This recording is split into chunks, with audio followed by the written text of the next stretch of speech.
Gene is here. Hillary is here. Ella is obviously here. So are you gonna play a video now? Is that the deal? We were doing that at 9. So we did that training at 9 for Paul. He didn't come. I hope he got. Sometimes the mail just doesn't get to him in time. I don't really understand why, but it doesn't. So Why don't we go around with everybody do introductions, members and guests. Totally. I'm Russ Barrett. I'm co-chair, live in Northfield, forester by profession and career. I'm on the Conservation Commission in Northfield, on Forest Committee in Northfield. I've been a supervisor for 13 years or so. I'm Nancy Everhart, also a supervisor. I live in Marshfield. I'm also on various other boards and town committees. And I worked as the Ag Director and Conservation Director at the Vermont Housing and Conservation Board before I retired. I think I've been a supervisor, first associate supervisor for maybe 6 years or so, 5 or 6 years. My name's Ella Mile. Good to be here to meet you all. I live in Mesquite and work at Bread and Butter Farm in South Burlington and Shawthorne. They support year-round educational programming there, along with the cattle herd and pigs and community engagement and events. The past few years, I've been involved in farm course with the White River District and doing more and more collaborative work with agroforestry projects, from planning to implementation to plant breeding and tree breeding for that work. Are you going to be planting on Saturday with VLD? Not You're going to be this hanging out? Saturday. Oh, okay. I'll be there for a few hours. I But we're going to do birds. it kind of closer to the, I forget what the road is, but we'll be at Bread and Butter. Oh, right. Yeah. Now, who else was on the board? We did a tour of Bread and Butter pre-COVID. As one of our farm tours in the summer Oh, amazing. a few years ago. I have to welcome back. Have you done it? There you go. Chairman now. Sorry. Yeah, wherever you like. We're in the middle of guest introductions right now. Yes, perfect. Lex, can you grab me another one? Yes, sorry I'm late. Oh, good. You're up as well, I think, I'm up. for intros. Oh. Good morning. Sorry I'm late, everybody. Rick Hopkins, I live in East Montpelier, currently supervisor with the district. I was on the finance committee. We had a finance committee meeting this morning with the Natural Resource Conservation Council, so that's my only excuse for being late. I'm Heather Murphy. I'm an ag specialist for the district. I started last end of June, early July. June into July. So I started. Before that, I was with NRCS in Middlebury. Worked for Head Over Fields for a period of time over at Trail Lock. That's where I lived before. I'm Carolyn Zong, the other ag specialist. I live in Heinsberg, Vermont. Before this, I managed a small veggie farm and also have farmed in vineyards around Vermont. And I think I've almost been here a year and a half now. That's right. I'm Pat Richardson. I'm in finance and accounting. This is actually my 3rd year with the district. And other than that, watch out. Jeff Quetto, from East Montpelier, also neighbor of Rick, one of us, and formerly worked for Department of Environmental Conservation. I'm a civil engineer and an associate supervisor. Lucas Goldplus. I'm the only conservation specialist at the district. My work is primarily watershed resilience projects and protection, education programming, tree plantings, lots of different grants that I'm billing my time to, but that's sort of like the overall, that's the gist. And before this, I worked for the Forest Service for a brief stint, and then or DEC first as a seasonal temp, and then Forest Service, and then County Regional Planning Commission. And yeah, that's a brief introduction, I think. And I've been here for a year and a half now. think that's what we determined, yeah. I'm Delaney Hindle. I'm the legal intern. I'm a student at Vermont Law and Graduate School down in South Royalton. It's also where I live right now. I'm originally from Chicago, and I just started on Monday. I'm Henry Harris. I'm a carpenter. I live in Marshfield. I am really excited about conservation districts, having just found out about them a couple of years ago. And thanks for having me. Cool. Dan Kinnaman, I'm the manager for the Winooski district. I grew up in Montpelier. I live in Montpelier now. Before this, I was a biology professor at a small college in South Carolina, but happy to be back home. And we got a bunch of people online today. So the first one is Dan Hemming. I'm a retired permaculture teacher, horticultural therapy, I guess, with groups of teenagers and prisoners, and that's about it. It just goes on ad infinitum. Thank you. Rich? Hey, good morning. Rich Turner from Williamstown. I chair the Planning Commission in Williamstown. I'm on the Board of Commissioners of the Planning Commission and a number of committees there as well. Been board supervisor, at least 6 years, or 6+ years. Retired state. I ran the aviation department, agency of transportation, and retired military. I was a former helicopter instructor pilot with the Vermont Army Guard, and then did time with the Air Force Reserve, and retired Air Force now. So happy to be here. Thank you very much. Mary Beth. Good morning. Mary Beth Witten. I'm the district conservationist from NRCS in the Central Zone. So this board falls within my territory. I manage the Middlebury, the Williston, and the Berlin field offices. Thank you very much. Hillary. Hello, everybody. I'm Hillary Martin. I'm originally from Underhill and live now in Burlington. I've been growing vegetables here in the Intervale for a little over 20 years. And thanks for having me this morning. Happy to be sitting in here. I'm all ears. Yeah, thank you. Jean. Good morning, everyone. I'm Jean Hamilton. I use she and her pronouns, and I live in Montpelier.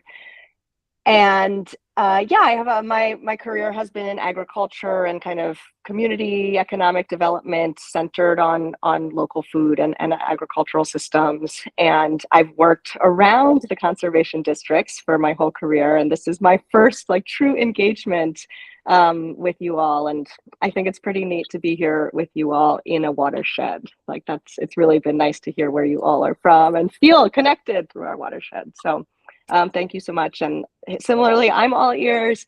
I'm going to turn my camera off because my eyes are actually, it's hard to track the room. It's making me feel dizzy.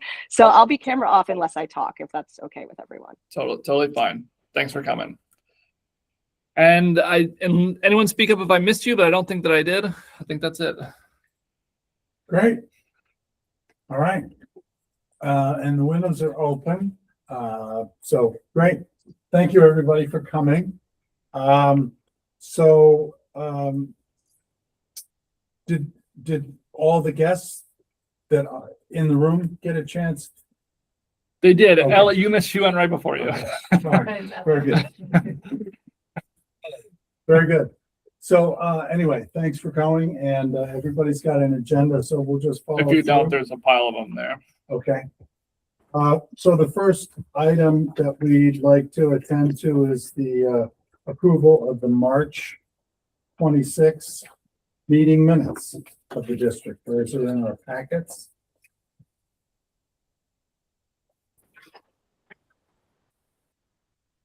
I'll entertain a motion to approve the meeting minutes. I'll make a motion to approve the March meeting minutes for the district. Rick? Motion by Rich. Second. Seconded by Russ. Any further discussion? Thank you to everyone that had a hand in preparing those. I wasn't here, but are there any other comments, questions? All in favor? Aye. Like I said, I wasn't here, so that's the only reason I'm being clear. You are allowed to vote on Okay, vote, minutes okay. if you're not present. You could also, I guess, abstain, but I don't think we'd have enough people. You just have two votes Okay, in I favor, will so. I just wasn't here. Thank you. And in that case, I'll vote to approve as well. So, all right. Did you want Maggie's last name? Yeah, does it, I meant to check her placard. Batten. Batten, thank you. I have to check that before Maggie Batten, thank you. All right. Well, great. So Awesome. there are the minutes. So next up would be Pat. Financial. Okay, we'll start with the income and expense statement. Some of you may have noticed I had changed the title of this report to income and expense report. Book runs it as profit and loss. We are not a for-profit organization, and their accounting is all geared to private enterprise.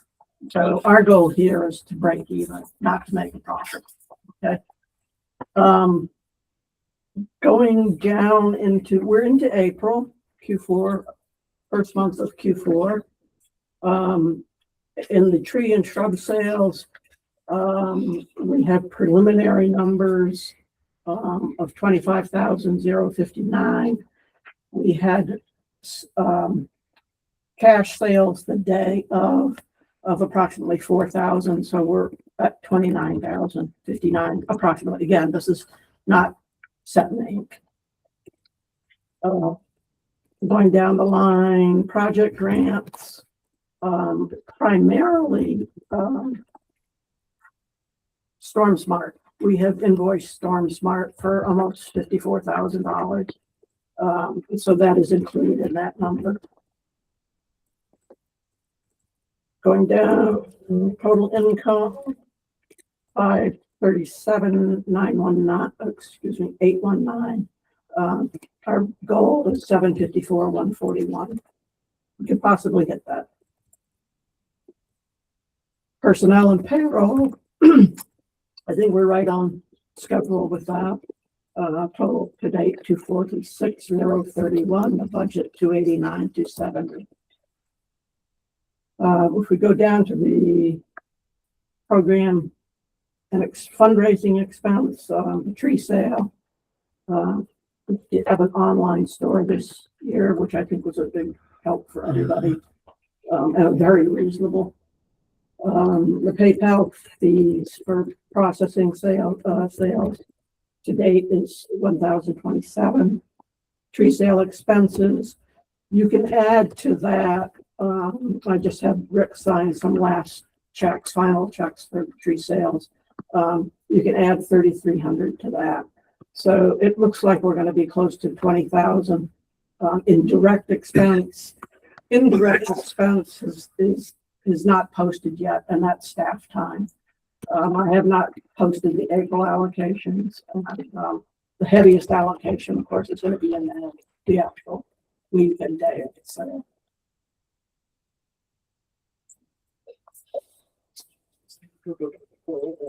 So if we go down to the direct project pass-through expenses, contractual,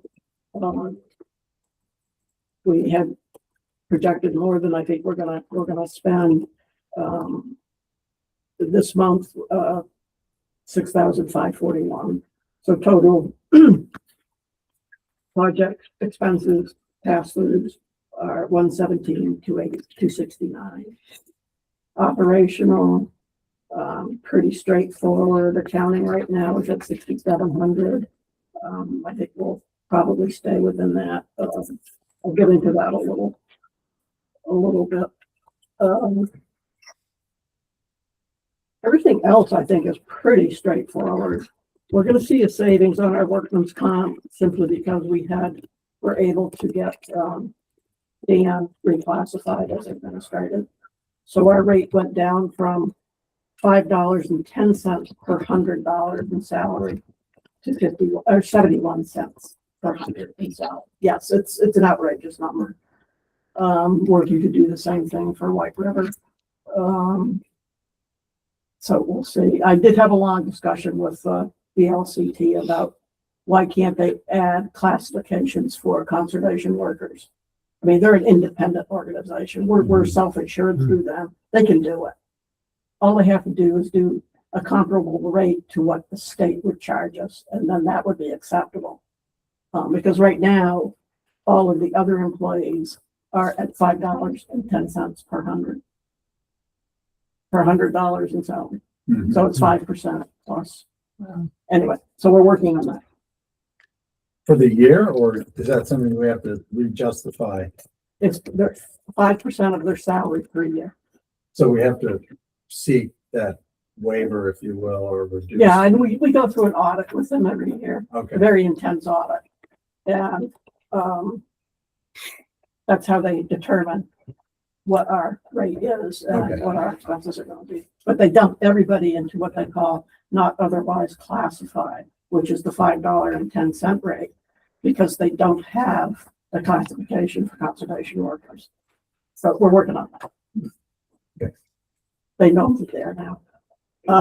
Good for you. That sounds like that's something that could benefit all districts.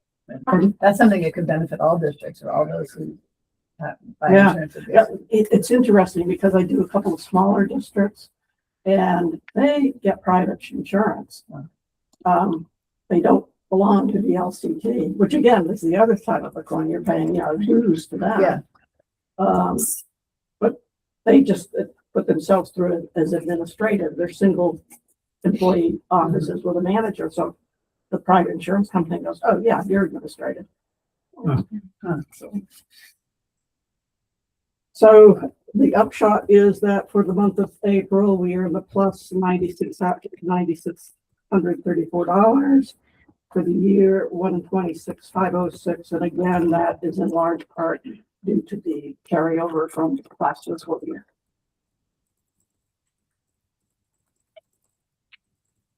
So if we go to the balance sheet, my favorite document.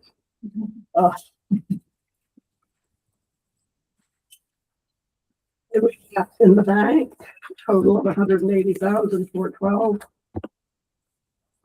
Again, the balance in the money market is in large part due to the carryover from last year. Accounts receivable, that is primarily Storm Smart, 54,000. Then we have some other smaller grants that are due. Prepaid expenses is our website streamlined. And I'm going to add to that our purchase yesterday of our new QuickBooks license.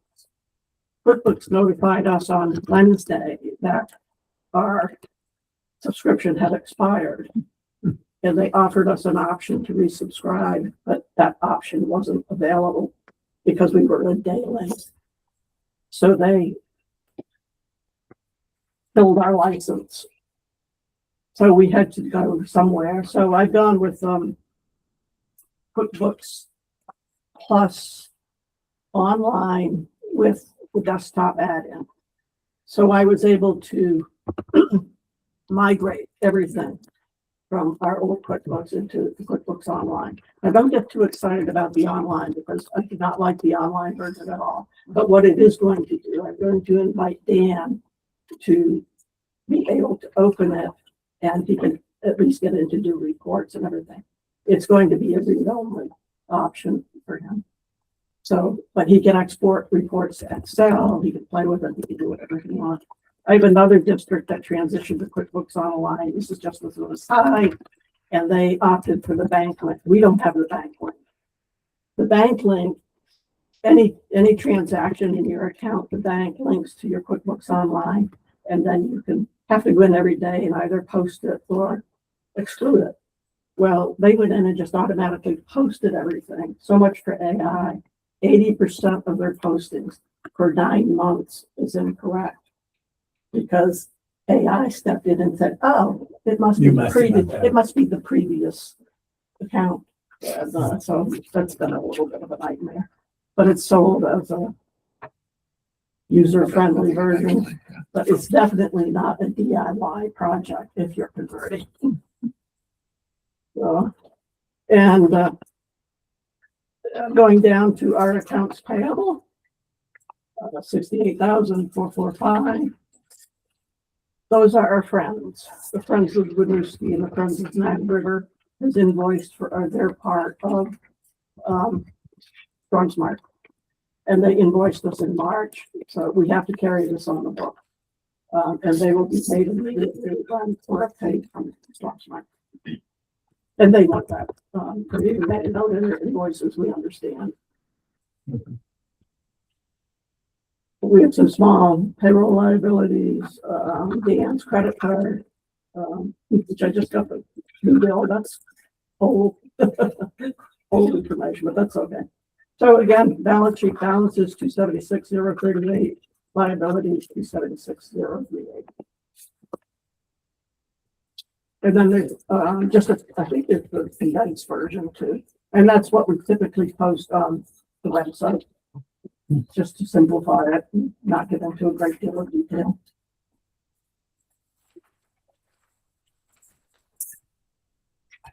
I'm happy to entertain any questions, and there are no stupid questions. I mean, anybody have a question?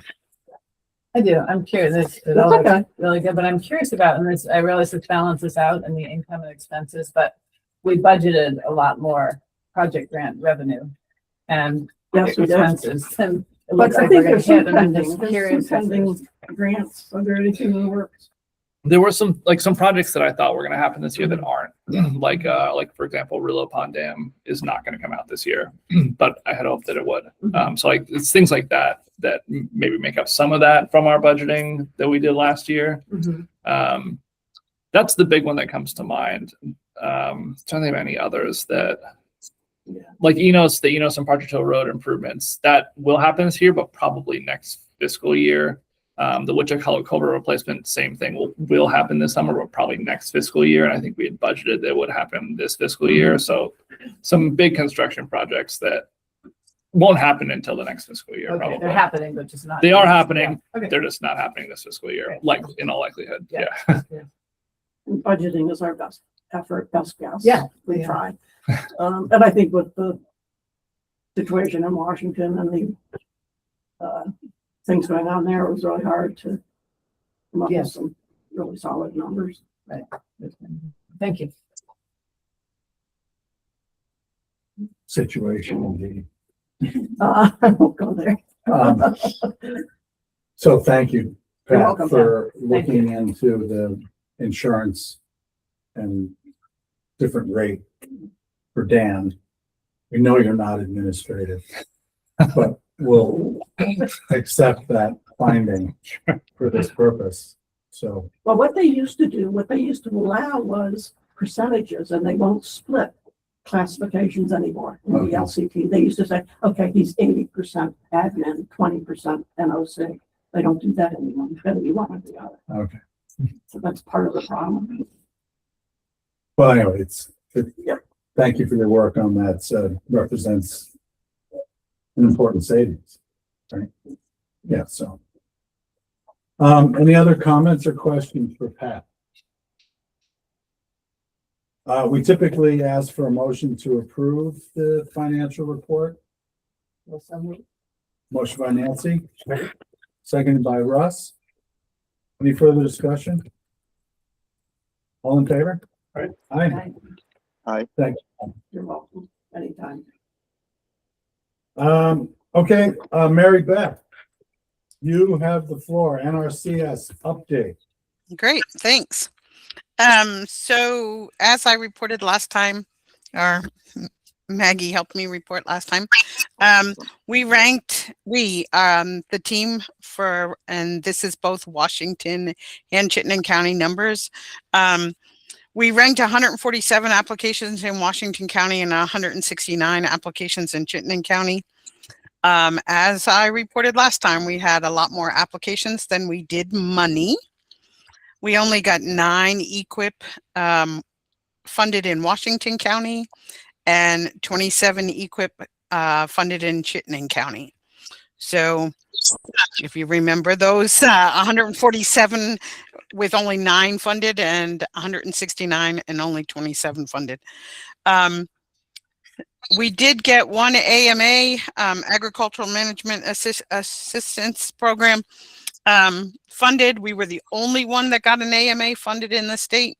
That's in Washington County. That is really unusual for AMA, but our AMA money got cut. It has to do with a big national equitable relief lawsuit, I think, or something. But so the money got pulled back. So we only got one funded. And luckily, Heather is helping us get that one across the finish line, which is really nice. So all of your local funding pool applicants got funded. They are included in those numbers that I already, listed. One was deemed ineligible, so did not meet eligibility requirements. So will not, move forward. The rest of them, both Heather and Carr are actively getting to obligation, and we have one up for obligation right now that Heather submitted already. So we're well on our way. I think Heather could give you more on that than I can, but they're all moving forward, which is awesome. I'll accept that one. Our CSP, the Conservation Stewardship Program, ranking was due last Friday. Due to a shortage of help, the Central Zone did not meet that deadline.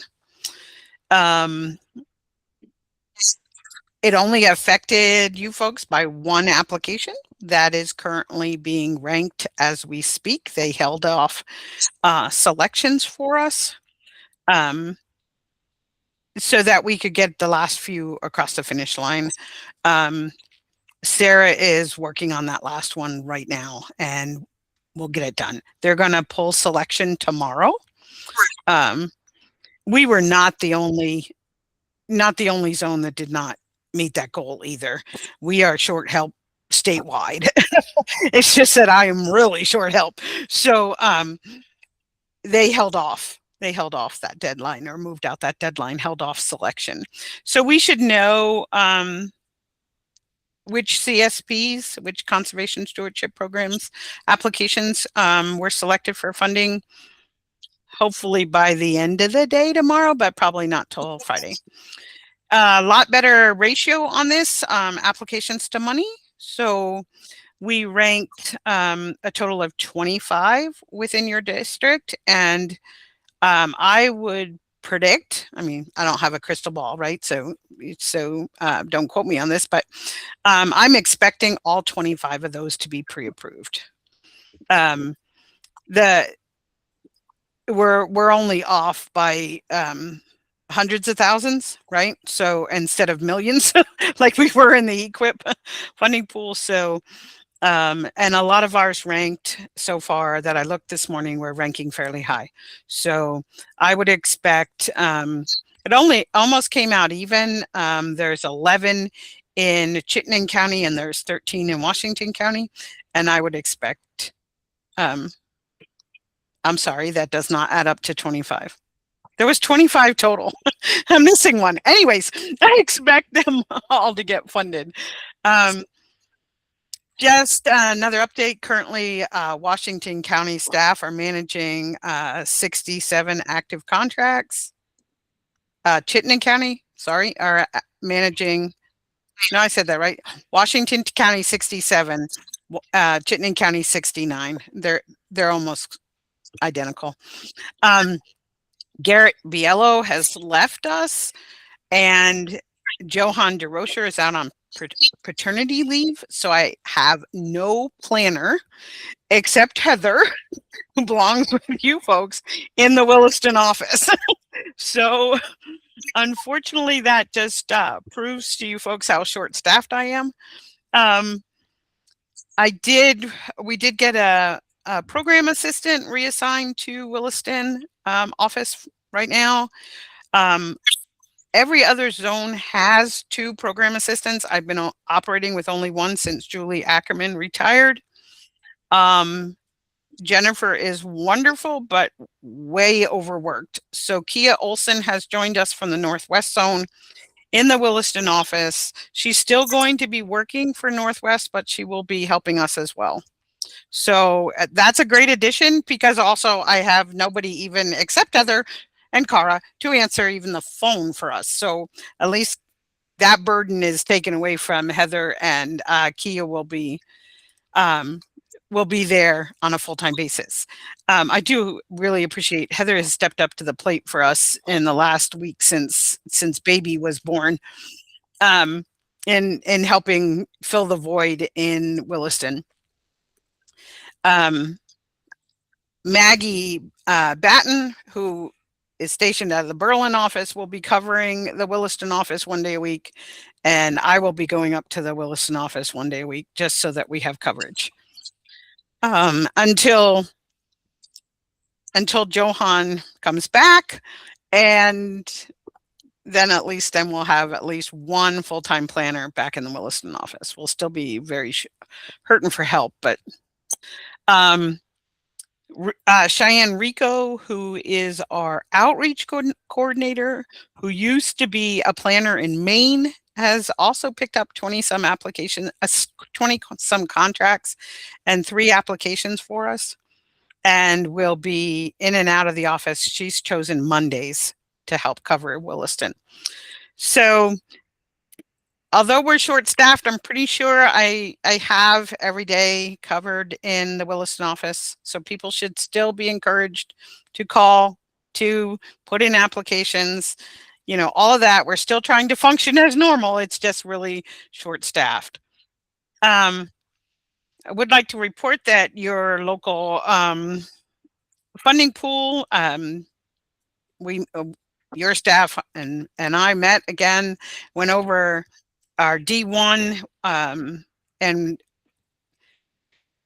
D1 is the next step in the process of submitting a local funding pool.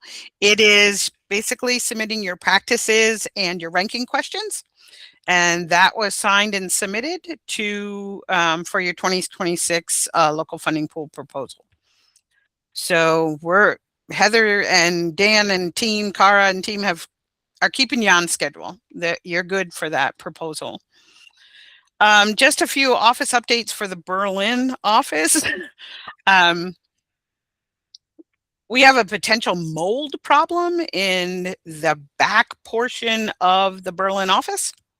That's why people have relocated again to fill in some cubicle spaces up front where you guys are. A pipe broke. Yeah, anyways. As you noticed when you came into the office, there's a lot of construction going on. It's a mess. That was supposed to take a month. Well, a month has come and gone. So I don't truly know how long that construction project is going to sort of disrupt the everyday flow there in the Berlin office. But the majority of it, once they get the parking lot repaved, the majority of the construction is out back. It's for APHIS PPQ's storage unit and whatnot. So once the parking lot is repaired, sort of how it's going to adversely affect us will be minimal. It'll be just big equipment coming and going. So yeah, I apologize for that. It's been noisy. It's been dusty. It's lasted a lot longer than it was supposed to, but hopefully soon that we're on the tail end of this. Mary Beth. Yeah. Sorry, this is Rick interrupting. Just your contractor for this job gets a low grade, in my view, on erosion control and even dust control. Oh, I agree. The other day at the tree sale, awful. I agree, and they've been told that.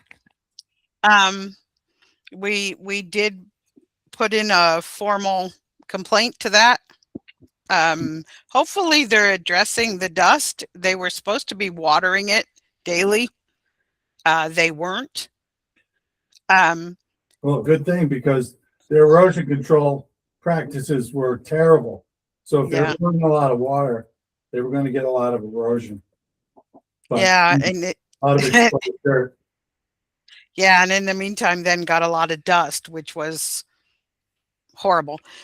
We have somebody that works in that office that's highly asthmatic and doesn't Yeah. work there at the moment because of the whole situation. So it has not been ideal from the get-go. We weren't even warned that this was happening. It just started happening. So as a tenant, this has not been good from the get-go. And so that's above my pay grade, right? I don't mean to like pawn it off, but there was enough of my staff, myself, that complained that it went higher up. So it's been noted, Rick. Okay.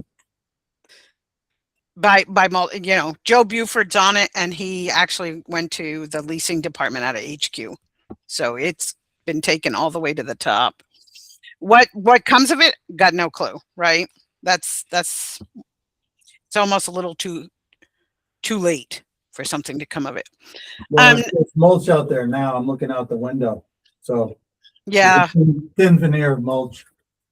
But Yeah, I think that's because that was their answer to a complaint that was filed, right? So, but I don't know that it's adequate.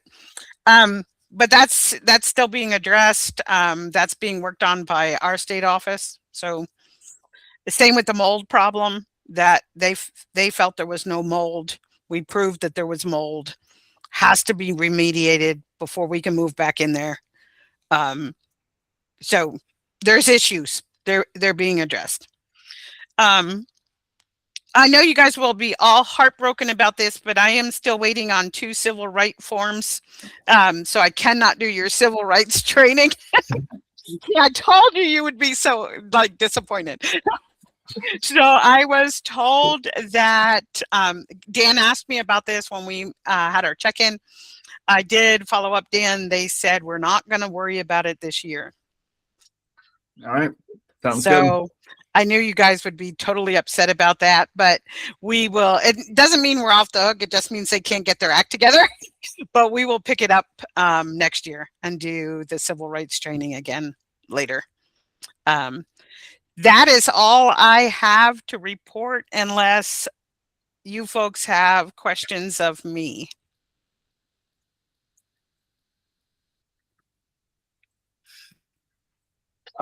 Nothing, no one's got any questions here. Great. In the room, so. As normal, I'd like to hear what's all going on, but I have a meeting in about an hour, but I'm going to be on for a little while, but then I'll have to hop off. Thanks. Thank you. Thank you, Mary Beth. Sorry. Question.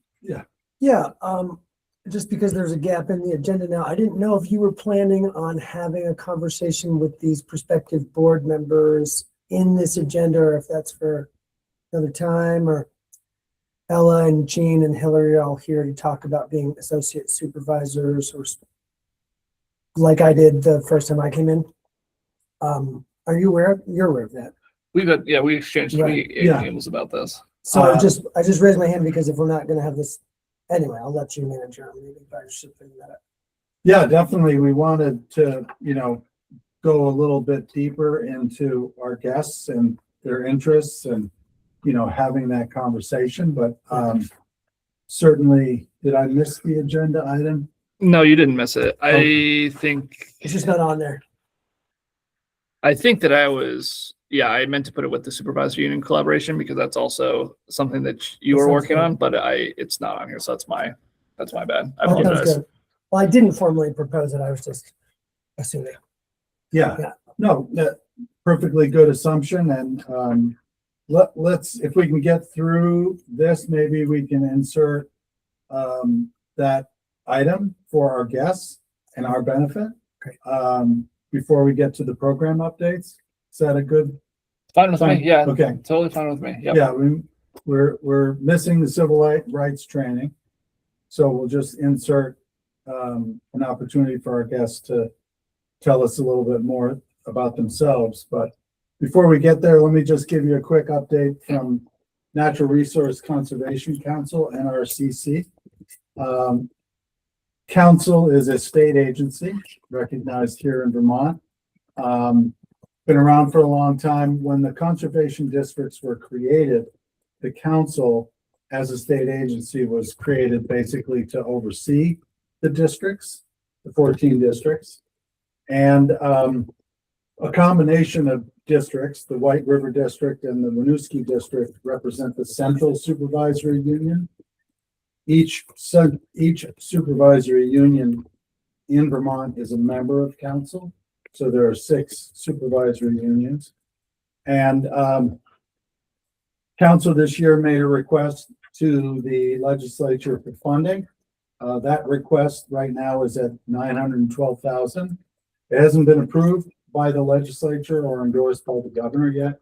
So it's a bit tentative, but assuming that that number gets through the process at the State House, then that $912,000 represents $57,000 coming to each district.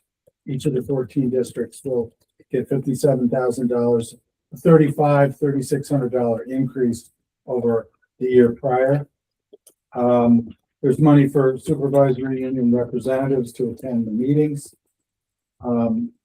There is an administrator in Claire Ireland who oversees council and works with the districts on the money that they receive. There's money going to the council administrator.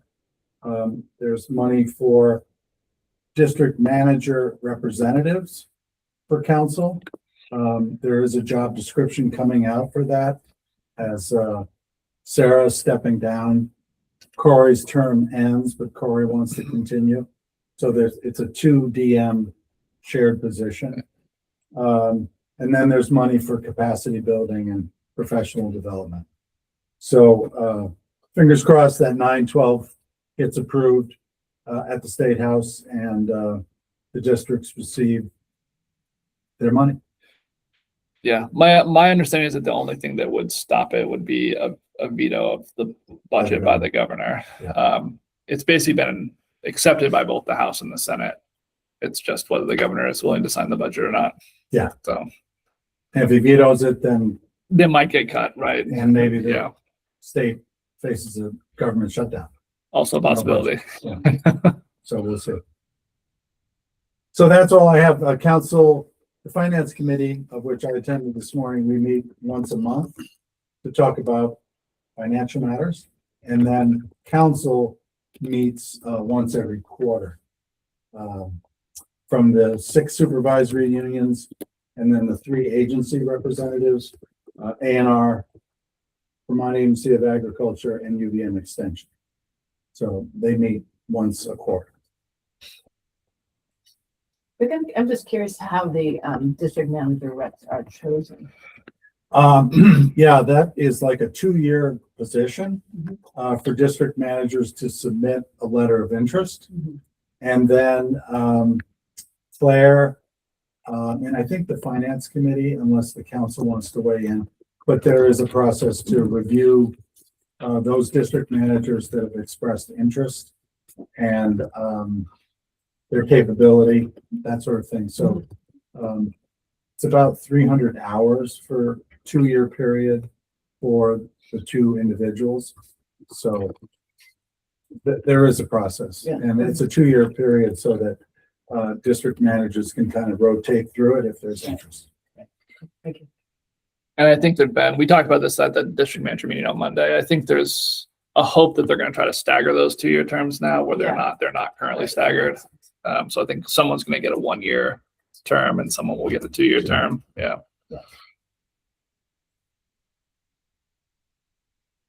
So that's all I have for council. So this is where we're going to adjust the agenda a little bit for our guests that are here in the room and remote to introduce yourself further. We're thrilled that you're here this morning to learn a little bit about our business and, again, your interest in the district. So, hopefully Dan and Henry have explained the difference between a supervisor and associate. I can do that right now and talk Okay. to. So the district is a special unit of government, and as a result, it's governed by elected officials. In this case, we call the elected officials supervisors. There are 5 supervisor positions that serve each for a 5-year term, and every year one of those supervisor positions is hypothetically up for election. We haven't had an election in quite a while because if it's uncontested, you don't actually have to have the election. You just have to get your signatures and you can be appointed as a supervisor. In addition to those 5 elected officials, there is also this other position we call associate supervisor, who these individuals are appointed, and they're appointed due to their expertise, their ability to bring something to the district. They do not vote on any matters in any of the meetings, but provide support to staff in projects effectively, as well as guidance and expertise to the board as a whole. So we currently have all 5 supervisor seats are filled, with 3 in person here, and then Rich is online, and Paul, our 5th, is not here today. And then I think we have also 5 associate supervisors. Jeff is one of them. Henry is one of them. Dan is online. Hemingway. Oh, Henry Bonges, who's not here today. Maybe it's just the 4. Okay. Yeah. So we have a number of associate supervisors as well. And so basically 2 different ways to be involved in like the leadership of the district, either as a supervisor. Those elections won't happen until November, unless someone chooses to step down before then, or as an associate supervisor, which could be appointed at any time. So yeah, as you can talk, all of you speak more to what you do as supervisors, but as supervisors, you provide oversight and guidance to all 4 of us as staff members. I oversee the day-to-day aspects of the district, but it's really the board who provides the oversight role, the leadership, and kind of strategic direction as well, which I do some of, but in conjunction with the board. And there's no limit to the number of associates. That is correct. There can be as many associate supervisors as we want. 99. So there are some districts that have quite a few, more even than we do. Thank you, Jeff. So I guess before we do intros and people talk a little bit more about their interest, maybe any questions for me or the board about what the role is and what. Well, can I just add something Sure. for the board? I don't know if everybody was here at the first and last board meeting I was at, but there's been conversations at that meeting and then on the side between Rick and Dan and I about wanting to pull in new supervisors. I was asking, what is it that I can do as a not really a conservation pro like y'all? And they said, well, we need some money and we need some supervisors. So I don't have any money yet, but they specified that they'd like women or femmes, and especially from Chittenden County. So we've got 2 women from Chittenden County and another from Washington. Montpelier, from Washington County, who are expressing interest in being involved in some part of this official capacity. Thank you Thank you, for Nancy. your efforts. I really Yeah. appreciate that. Yeah, agreed. And Gene had a question about which district has the most supervisors.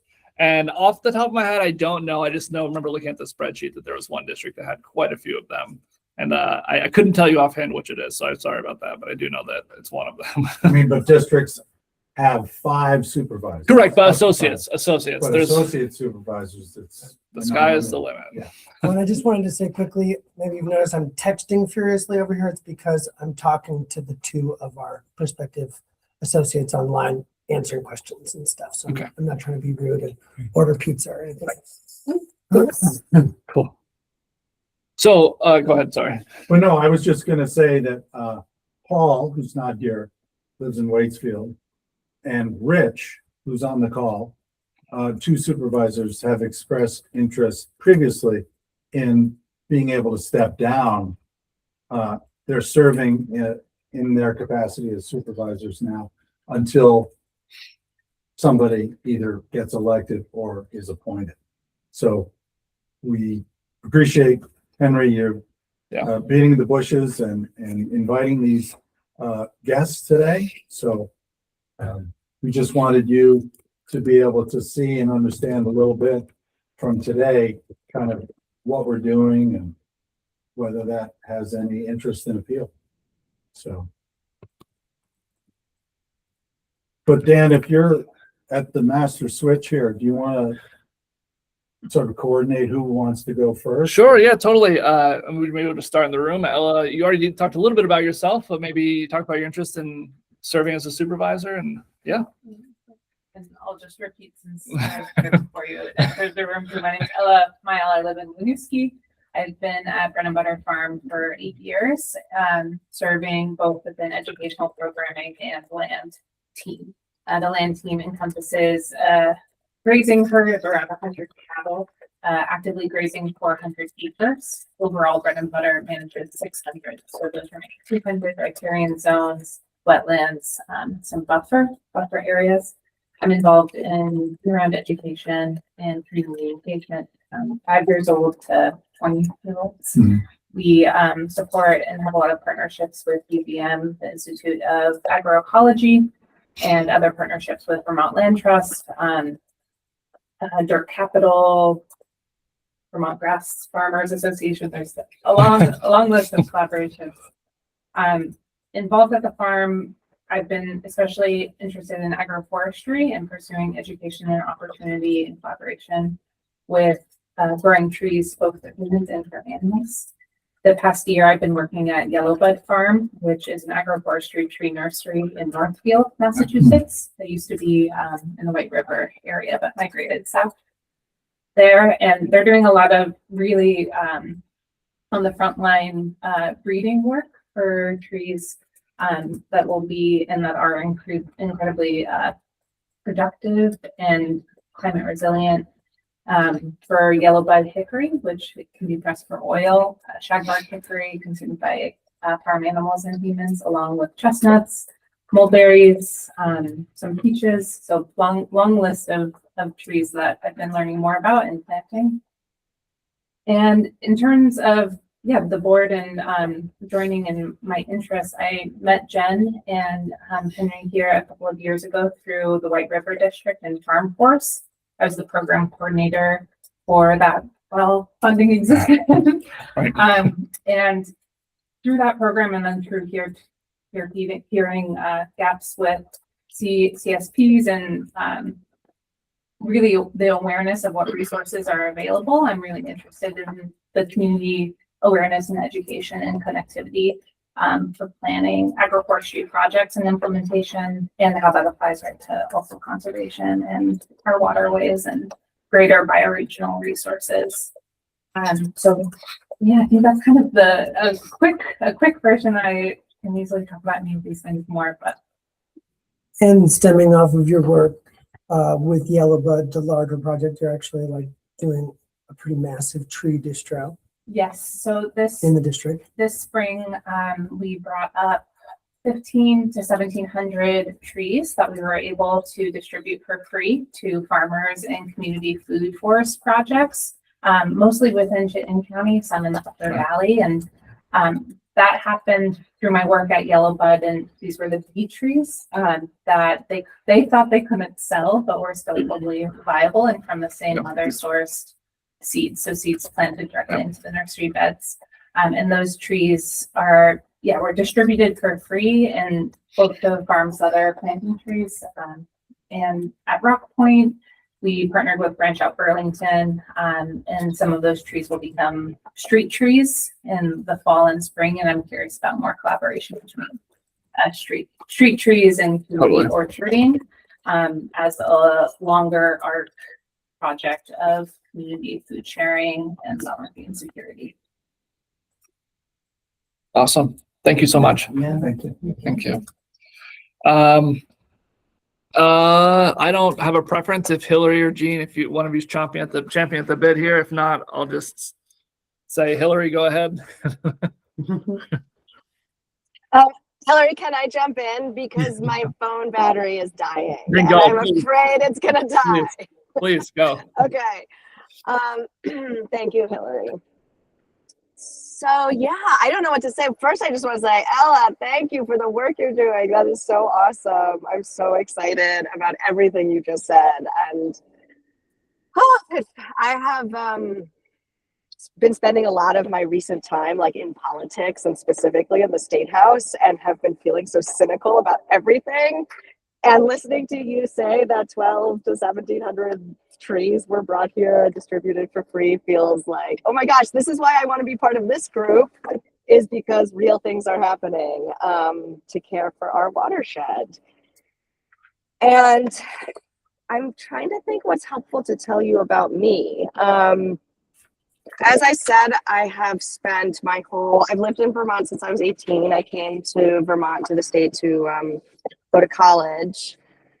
But what I've really wanted to do the whole time that I've been here is be a farmer. So I've kind of been like, I've set up a life where I am always hanging out with farmers and wishing that I too would have my own chances to farm. I've worked on a lot of farms, and I work in and around the systems that support farming and basically community initiatives to care for the land.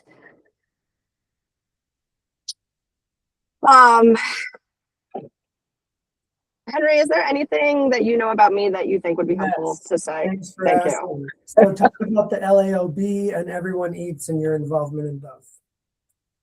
Okay, so currently my job is, for the past 3 years, has been to be one of the co-directors of the Land Access and Opportunity Board. And that is, do you all have any familiar with the LAOB? It might be a brief intro. The Okay. version might be So helpful. basically, it's a state board, an independent state board that, to get technical, operates under administrative services of VHCB. So we are a state instrumentality, but our board is made up of 12 different appointing organizations that represent communities whose access to land and housing in Vermont has been disadvantaged or marginalized. And so the groups we serve are very different and diverse. We serve, our board is represented by people with disabilities, psychiatric survivors, low-income people, Black and Brown people, Indigenous people, the queer community, and immigrants and refugees. But we are a state board, and so really the LAOB is for all of Vermont. It's owned by all of Vermont, and the communities that sit on our board really do make up the majority of the state.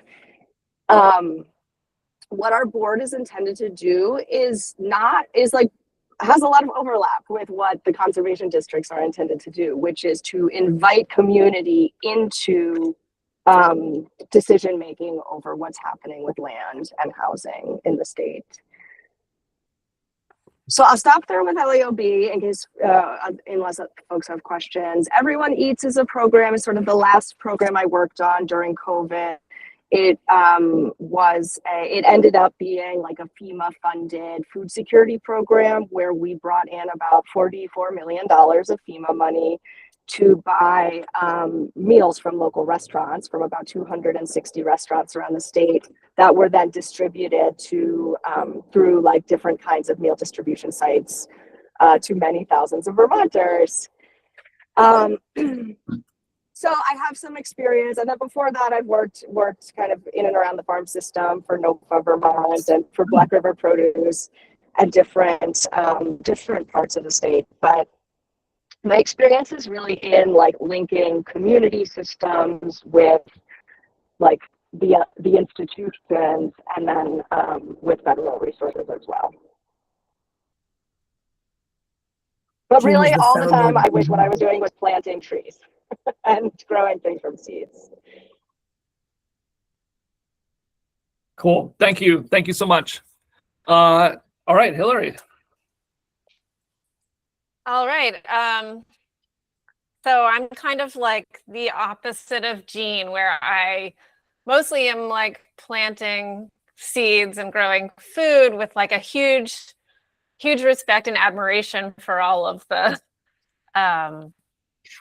additional capacity provided by organizations, institutions around the state. But yeah, I've been a co-owner of a vegetable farm in the Intervale. It's called Diggers Mirth Collective Farm. And we're collectively owned, so the farm has been in operation since 1992, and I've been with the farm since 2002. And then in that capacity, just very much engaged in the Intervale community, which, if any of you aren't familiar, is managed by a nonprofit and has a farms program of, anywhere from 6 to 8 farms at any time with a equipment cooperative.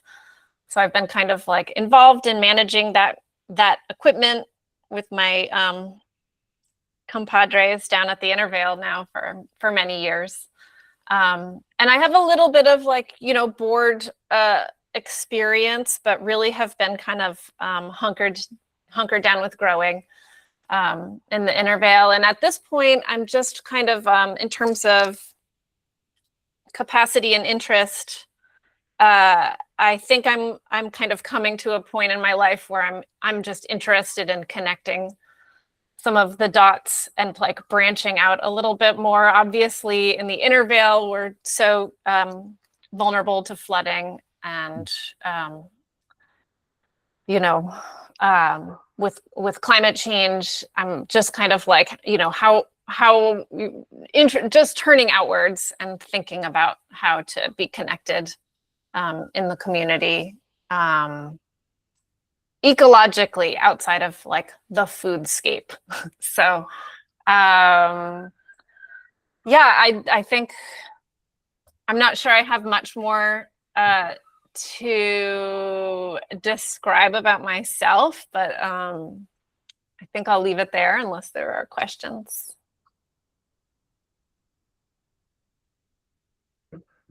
Thanks, Thank you. Hillary. Thank you all Yeah. so much. Thank you, everybody. Do you guys know her? Yeah, no, I know the name Hillary. I've never met you, but I know the name.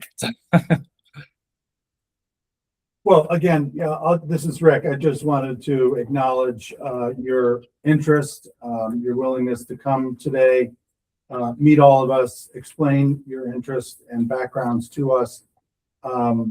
As I said, we do have, 2 openings that, due to Rich and Paul's interest to step down. So, after today, the board, we can talk further, maybe even follow up with a phone call to further gauge your interest and availability. Typically, we meet once every other month for about 2 to 3 hours each session. So, being involved is really up. The degree of involvement is up to you. We just had our tree sale the other week. And so I think all of us were involved one way or another, picking up and transporting tree material to our base of operations in Williston to prepare all the orders, picking the orders up and bringing them here for people to pick up the next day. So there's a wide variety of ways to get involved that we currently have in front of us. And also, given your particular interest, if you see an opportunity, we're largely driven by the grants that we receive or not receive. So that kind of dictates where we need to go in order to pay Kara and Heather and Dan for their time. And Lucas. And sorry. Sometimes.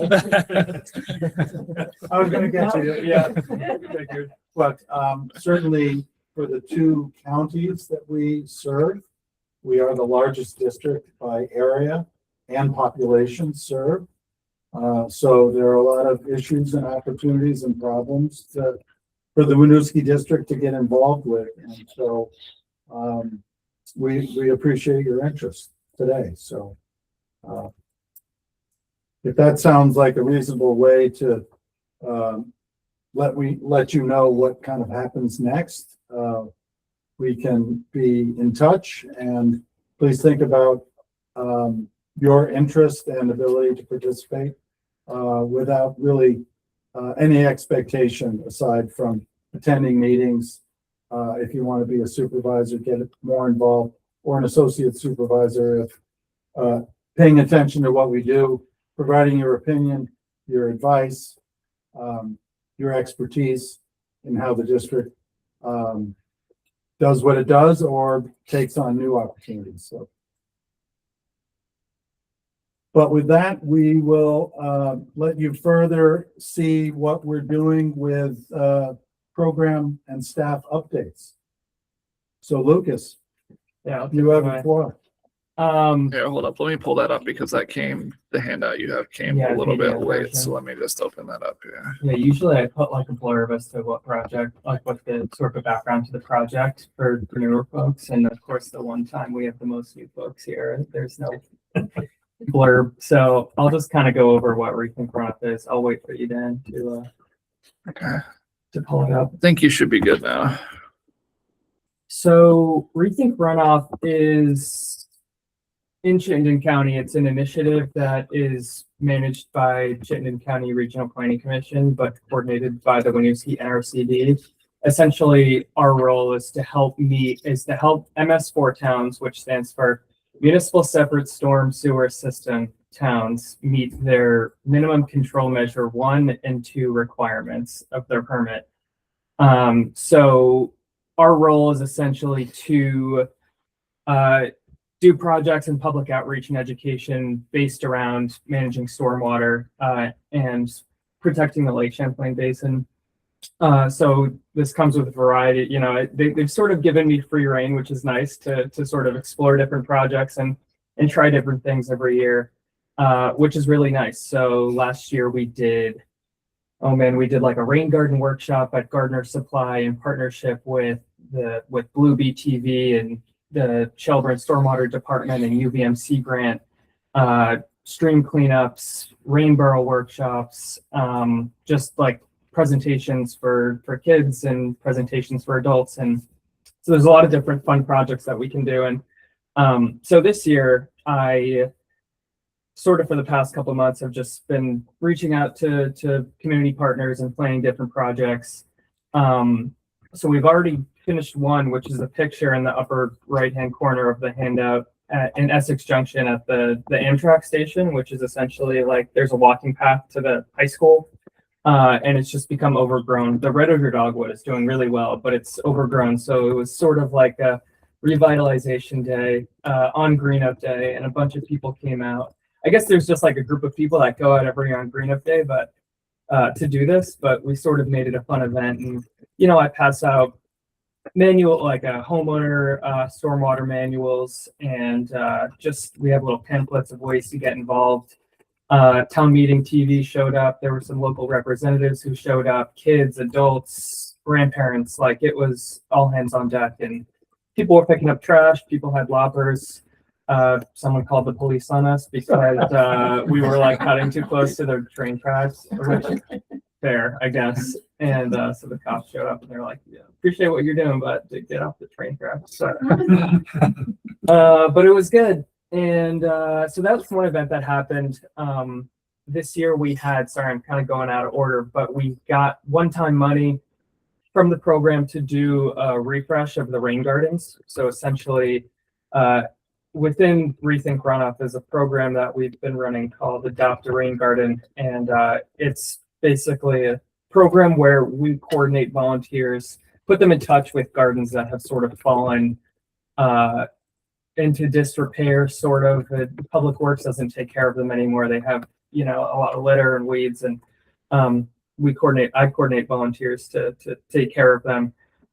So we are also looking to implement gardens to be part of that program. So 2 projects in Milton and in Colchester, we're putting in rain gardens, one in front of the Burnham Memorial Library, and the Milton one will be at Bombardier Park at the entrance sign.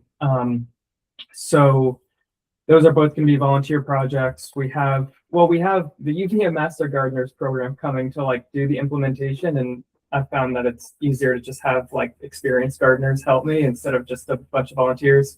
getting their hands dirty. So people are going to stop by and ask, and I'm going to sort of give like a little spiel about the gardens. But we have, gardener programs that are going to help plant the gardens, and then they're going to be taking care of it in the future. So we're getting plants from Full Circle Gardens, which is a new partnership that Dan and I have sort of fostered, and it's really great. And we've got a ton of awesome plants. Where's Full Circle? It's in Essex.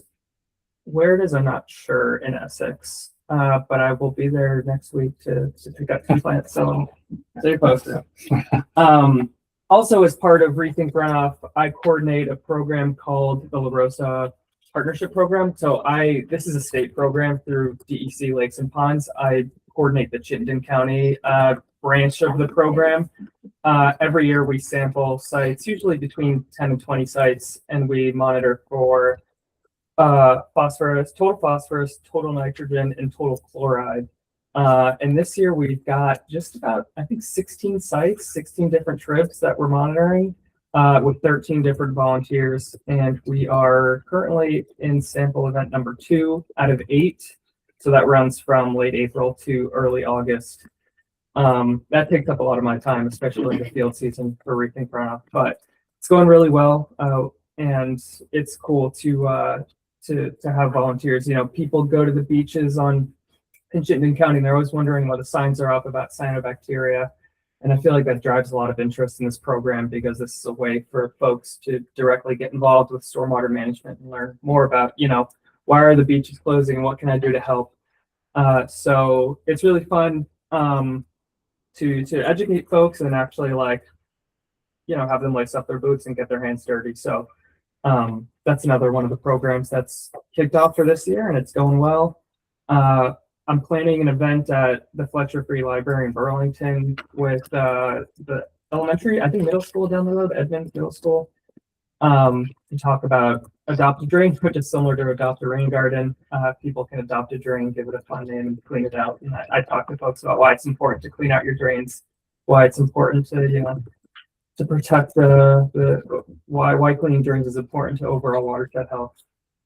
So I have an intern from Essex High School who's been helping me a little bit with that. And lastly, we got our contract renewed for an additional 2 years with Rethink Runoff. They essentially just took a vote at the last meeting and it passed. So we'll be continuing work with them for another 2 years doing Rethink Runoff activities. Yeah, that last part's a really big deal for Yeah, us. yeah, We were thinking that we were going to have to they're going to issue a new RFP. We're going to have to reapply. And it's a big chunk of Lucas's time, particularly in the summer, and a big chunk of money for us every year. So it's a really happy thing for us that we have 2 more years, 2 more this summer and next summer with them until we have to actually formally reapply. Yeah, it's Rethink Runoff is a good kind of breath of fresh air with community members. I think it's away from the grant writing, and you get out and talk to folks, and it's always new faces and new interests. So going really well. I'm looking forward to the rest of the summer. Awesome. One thing, thank you, Lucas. It's not on your handout, but Envirothon? Yes, the Envirothon is happening next week, and we just had our committee meeting yesterday, and everything is shaping up, looking good. We've got more volunteers than I expected, and we've got 5 judges, which is really good because that was sort of the last thing I was crunching for. But it's going to be at Buck Lake in Woodbury, and everyone is welcome to come. We could always use extra hands sorting t-shirts and set up and tear down activities, lunch stuff. It's going to be a lot of coordination and a busy day, and I'll be there early and probably staying late, but it's going to be fun, and really excited for the kids. It sounds like they're really excited. We have 8 teams, 3 schools. Stafford Academy just dropped out, unfortunately. So that was our 9th and 10th teams. And so what the committee voted was that only 2 teams from each school/organization could be competing, and then any extra team after that is sort of non-competing, not being scored with the other teams, but still able to participate. So we've got 5 total teams that are going to be scored, and then 3 auxiliary teams, which makes 8.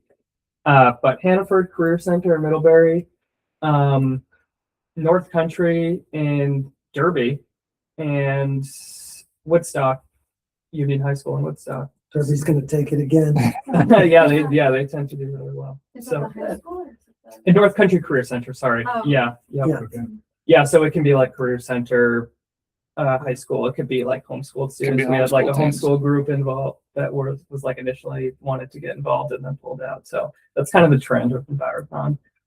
But What's the theme? so the current issue is non-point source pollution, which is, fitting for my network. I feel like in Vermont, I got a lot of people, interested, and we got some help writing it up. But yeah, students will give a presentation on the current issue, which is a 20-minute presentation followed by 5 to 10-minute question period, depending how much time we have. And it's going to be pretty tight. But Dan's going to help out as a judge. He's going to be on the panel, so it's going to be fun. And it's meant to be a challenge. So I think that's sort of how I'm framing it. Like, it's not going to be easy, but the teams are, they are smart kids, and they've been working hard, it sounds like. So it'll be a fun day. And if you need more information, I've got like a little email that I could just send, but feel free to just like kind of show up. Let me know and then show up, and I'll keep you busy. I'm there. Yeah, you have on the Lucas, list. so Emily Dahan, who runs the winning team every year, Yes, just joined yes. Sarah Danzel's board in Orleans. Yep. They're coming. Right? They're both coming. Yeah, Did they Sarah- make a bid to get the Envirothon for next year? That's so the Yeah. Envirothon, it's not clear. They haven't issued the RFP for Right. Envirothon coordinator for next year. So that is like Rethink Runoff. Envirothon committee is going to be reissuing that RFP for who the coordinator is. They have not done it yet, we plan to put in for it, but we though. will put in for it when it goes out. And this year is kind of like the test for me to Yeah. show what I've got. So Everybody show up for. I'm bringing it. I'm bringing it. Yeah. Really good. Right on. Yep.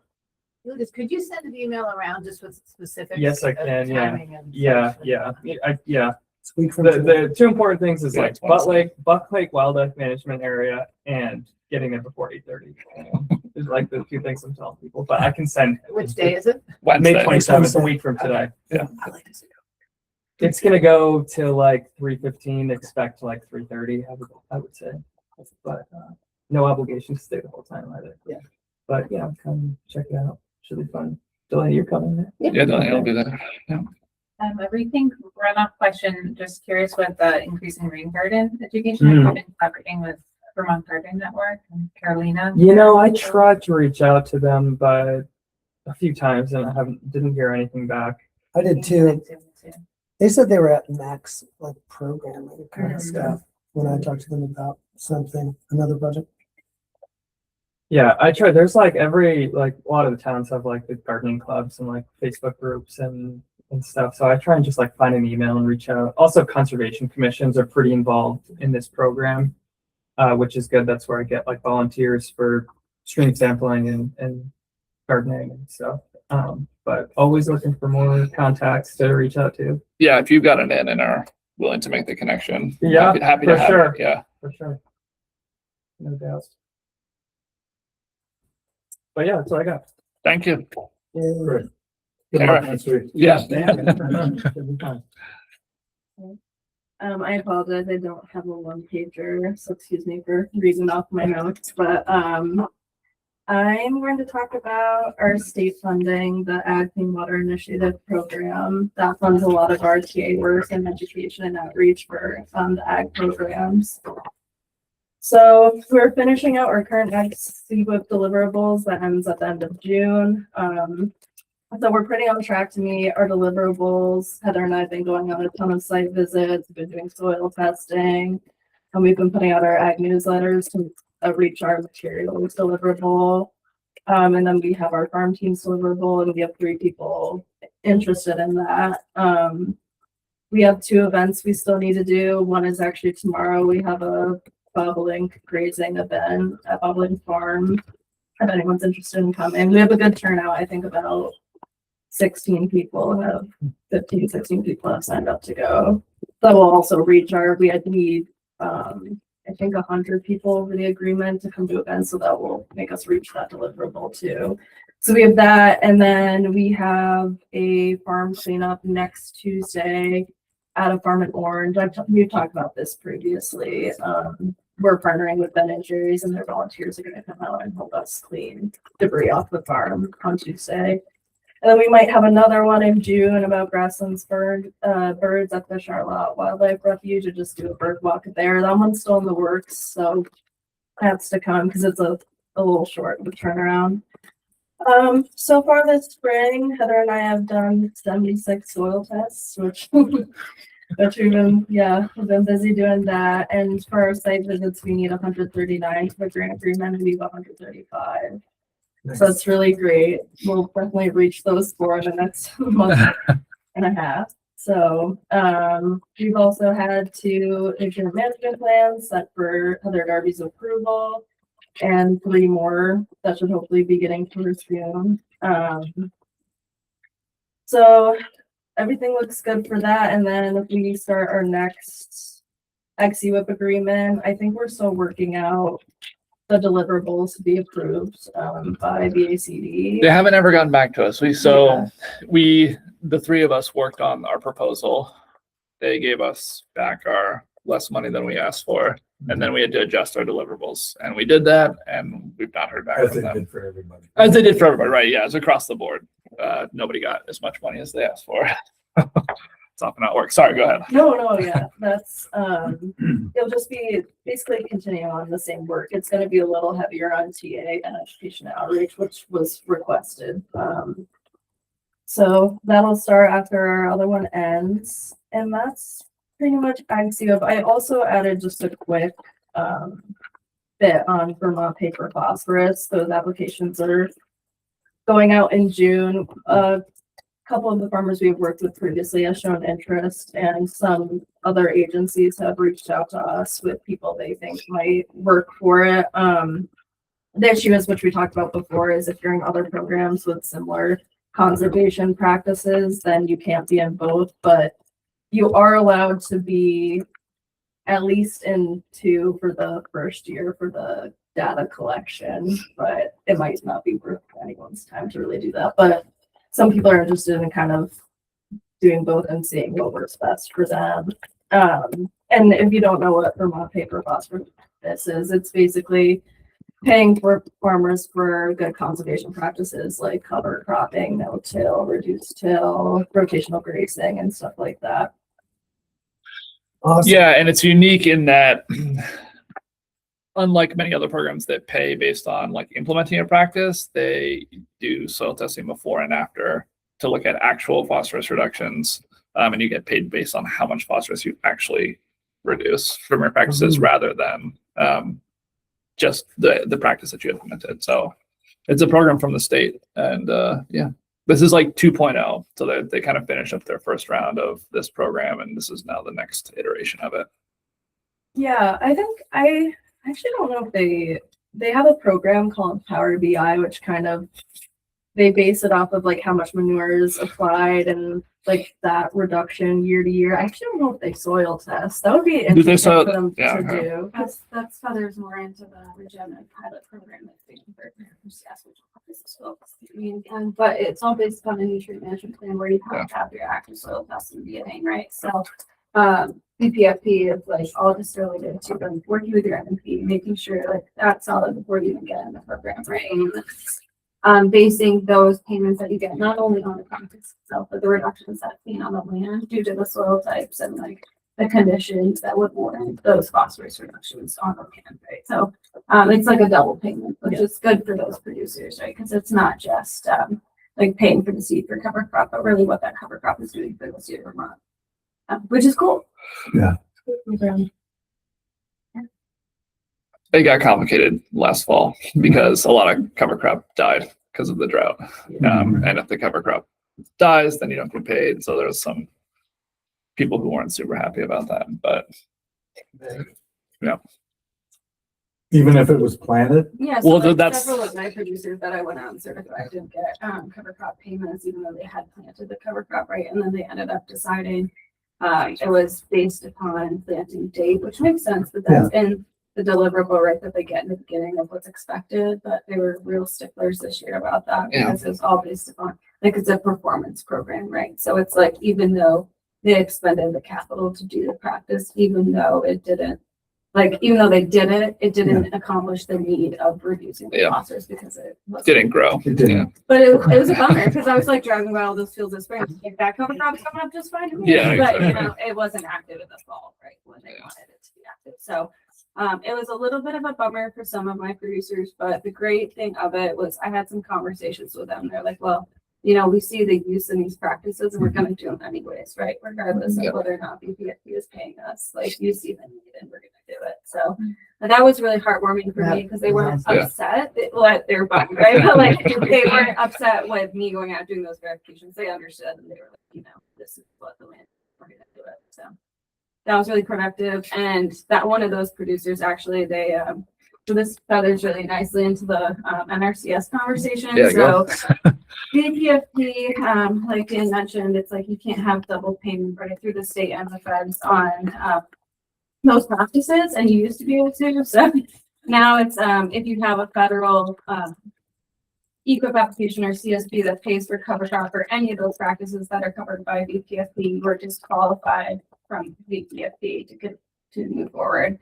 That's what Kara mentioned, like some people would do the planning year to see what would be the better payment, right? But one of my producers that I worked with last year through BPFP, I know was awarded an EQIP. So they still have to sign the contract, but likely they'll go for it. And that's one less producer that we have through that. But Kara did mention there's several producers that are being sent to us through other organizations. Like UVM Extensions, one of them that sent us a few. So we might have some drop out, but we might have some new ones add in. So we'll see how that goes. It definitely, it's a neat program and it would be nice to see people still enrolling in it, but it has changed the game by constricting what other things they can do, right? And it's interesting because like they could enroll on BPFP to start, and then if they get EQIP funded a couple of years like into the BPFP program, then they'd have to withdraw from BPFP. So it's a give and take, but it's really whatever's best for the farm, right? And they'll make those decisions for them. But we'll help them through the process of doing the paperwork and figuring out what the cost shares would be. Sorry. No.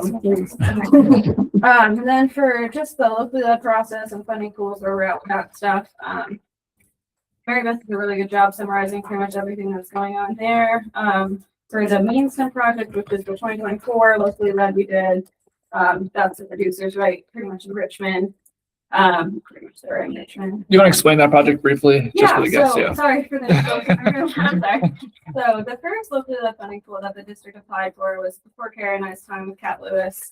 She worked with several producers in Richmond that were having bank erosion problems. So that was like in the time of the floods, right? Yeah. So lots of bank loss, really like some conflicting things going on there. So Kat worked with those producers and like got a community census of what was going on. And they decided to move forward with a locally led pool that would help with bank erosion. And it was really targeted on the main stem of the Winooski, where for locally led funding pools, sorry, I should back up even further. It's like a sub branch under NRCS's EQIP. So you're able to apply for those as district entities, right? So the district, and you can make it as large as your whole district, or you can narrow it down. So that first year, they narrowed it down to the main stem and really focused in the town of Richmond with those producers. But I'll get into the further ones that we've done later. But anyways, for the main stem projects, it really came down to 3 large engineering projects that would go in for stream bank stabilization there to get them, you know, continued access to those fields, right, and stabilize them for years to come so that there wouldn't be such issues occurring. Those projects have been subcontracted out from NRCS, and they're being privately engineered. So there's all that to come. The project's been on hold for several reasons due to turnover with the district and then changes in funding that was available to fund these engineering projects, right? So they had to get a 900 series that was set aside from the state conservationists through their, if Mary will correct me, but set aside to kind of like give them the opportunity to pay those engineers to do the things, right? And that's a specific branch of funding that has to be appointed within their budget. So that was appointed this year in the budget. The funds were just released in gosh, we're in May, right? So the just after Jace left, the sponsor or Garrett, as Mary Beth said, that planner left, who was managing these contracts for the district after Kat left. Fast forward, those funds were released, and now we can assign those funds to the contract so that they can move forward with the engineering costs to do the projects, right? So it was a 2024 locally led pool. Hopefully we Yeah, can. here we have are in that money. 2026. We're in 2026, so hopefully that money, not hopefully, it will. It's just a matter of me doing some modifications and assigning that to their contracts and getting approved by the state office. And then that money can be moved to their contracts. They can move forward with the engineering, have those meetings between NRCS engineers and the private contractors and the private engineers and the landowners, the producers themselves, you know. And then fast forward, hopefully we can get some projects on the ground. Hopefully this fall, we'll see. Implementation might be next year. I think it'll be next year, but we'll see what happens. Well, I think where the goal is to have all that wrapped up this year. At least the engineering costs will be moving forward, which is great because that has been a long time coming. Sure. So that's 2024. Yes. Here's if you know the like rough total of those three. Yeah, so they're like maxed out. If my math's slow, she'll correct me, but I'm pretty sure they're big ticket projects, right? They're not like $10,000. They're like $100,000 projects. Oh, there she is. She just popped up. Go ahead, Mary Beth. Yeah. I've been listening. So yeah, Heather's right. These are very large projects. The biggest thing that we need to move forward with right now is the 900 series, the engineering, because those the private engineer we're waiting on permits to be submitted. So that's the biggest holdup right now is the permitting for this project. All three of them. And yeah, they were in the hundreds of thousands of dollars. I don't, two of them didn't tap out. When I say tap out, that's 450. So I know two of them weren't 450. I can quickly look it up if you want me to. But yes, and Nancy, they are large projects. Yeah. Thank you. Yeah. So Thank you, Mary Beth. yeah, thanks, Mary Beth, for that. Yeah, sure. First, because I just recently got looped back into these projects. Before, like I mentioned, they're managed by a planner out of the Wilson office, but they have since left. So it's falling back on the district, which is great because really it was the district's to start with. So it's nice to have it back in the wheelhouse. And I am sure that if I have any needs as Johan comes back, and I can always bounce things off Mary Beth as I have issues, because that always happens. Alas, we will get there. But that's really good that that's progressing again. And then related to our 2025 locally led process, so that was wider. That was our whole district area. We wanted to focus on the headwaters, so some of our projects ended up closer to bigger drainages, right? Not the main stem for these projects, but alas, it was a riparian pool that we had applied for, so riparian tree plantings. That was the practices that were in there were related to tree planting or prep for that. So we have some they're called the 612 practice. So we've got some tree and shrub establishment. So that was happening for projects that were smaller than the 35 buffer width could be allowed. So like, depending on parcel size and what was available for those people, right? Those land units, we had to work with what they had. So if they couldn't accommodate the 35-foot buffer, we did a tree and shrub establishment instead. But for those projects that were able to accommodate the 35-foot buffer, which is a requirement for the riparian forest buffer practice, which so it's fine. That one, we were able to do that practice payment either way. There were, I want to say 7 moving forward. Now I think there's 6, or it could have been 8, and now there's 7. But either way, there's several projects moving forward. None of them are obviously going in the ground this spring. They'll all plan for beginning of 2027. They'll be going in April 2027.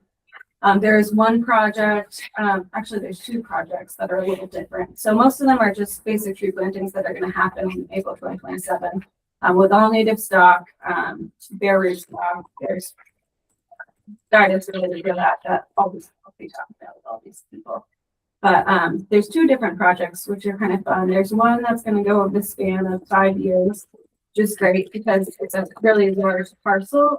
It's a farmer that Karen and I both work with, and we've done a numerous amount of site visits out there just discussing like how to help their situation. They're doing great stuff already, but essentially that's going to be a 5.5 acre planting between all the trips that they have running through their farm. So we've separated that into 5 years. So it wasn't too much of a bite at once for the producer because they're going to be really doing most of it between their staff they hire on and themselves. So we didn't want to give too much at once. We really want to see how it does and then do it over the course of a 5-year contract that can be allowed through BQIP. So that one's a little different. It won't just happen in April 2027. It'll span till 2031. Yes, that would be 5 years. So that's kind of wild to think out that far. And then there's another project that we're working through that has a slight invasives component to it as well. So we're still hashing out some details on that one, but that one wouldn't be the first 1 year planting project either, because you want to work with the invasives before you plant the trees, right? So that it's better. But either way, those are the locally led process applications we have for 2025. Mary Beth did mention the other pieces we were able to get together. We helped with several EQIP applications as well, not several, about 3, but still, it seemed like enough. But those were related to smaller, like 5 tunnel or low tunnel applications. And then in addition to that, we were able to rank all of them through the regenerative pilot program, which we kind of talked about briefly. That's the new initiative from this administration where you have to meet all soil and water concerns at the end of your contract, right? And then it's required to have soil health testing at the beginning and the end. So alas, we ranked all 3 of those applications through RPP. Most of them ranked pretty low because it wasn't like huge resource concerns that are being addressed. But either way, the good thing that came out of those 3 rankings, not to say that they weren't, I mean, they were dealt with accordingly, but we were able to rank the other 2 that wanted high tunnels through AMA, which Rebecca talked about, but that's kind of a focused pool for high tunnels. So one of the 3 quotes we ranked outside of the locally led pool was funded through AMA, and that's a producer out of Washington County. So that already, but that's just exciting. She's a small entity, and it'll be nice to kind of help her see her goals through. So that again will be a 5-year contract that we'll see through 2027 through. Well, I guess it starts 2026 for the cover cropping. So that'll finish 2030. And then just to finish up quickly, sorry I'm taking too much time, but Doing great. 2026, we've got some stuff going on there. So we talked about the locally led pool we applied for. Just give a little more context on that. We've been preliminarily, Right, yeah, like tentatively approved, yeah. approved for that, which is good. With no dollar amount. No dollar amount. That's the one thing. So Yeah. there's the push from the state conservationists to really do have locally led pools. They're not a thing in every state, right? So Vermont's kind of unique with how much we're leaning into that. But it's a great opportunity for districts and for individuals to get their, concerns seen by a national entity, right? So it's just really cool to have that going through the USDA. And we applied for a locally led pool that was related to grazing. I think I had talked about this before, but our resource concerns for that really were related to water quality and feed and forage, and that's pretty much. And then plant pest pressure, which is that was the third one. But either way, it feathered really nicely into a lot of concerns that the district has, right? Because water quality is a big push from conservation and from the ag side.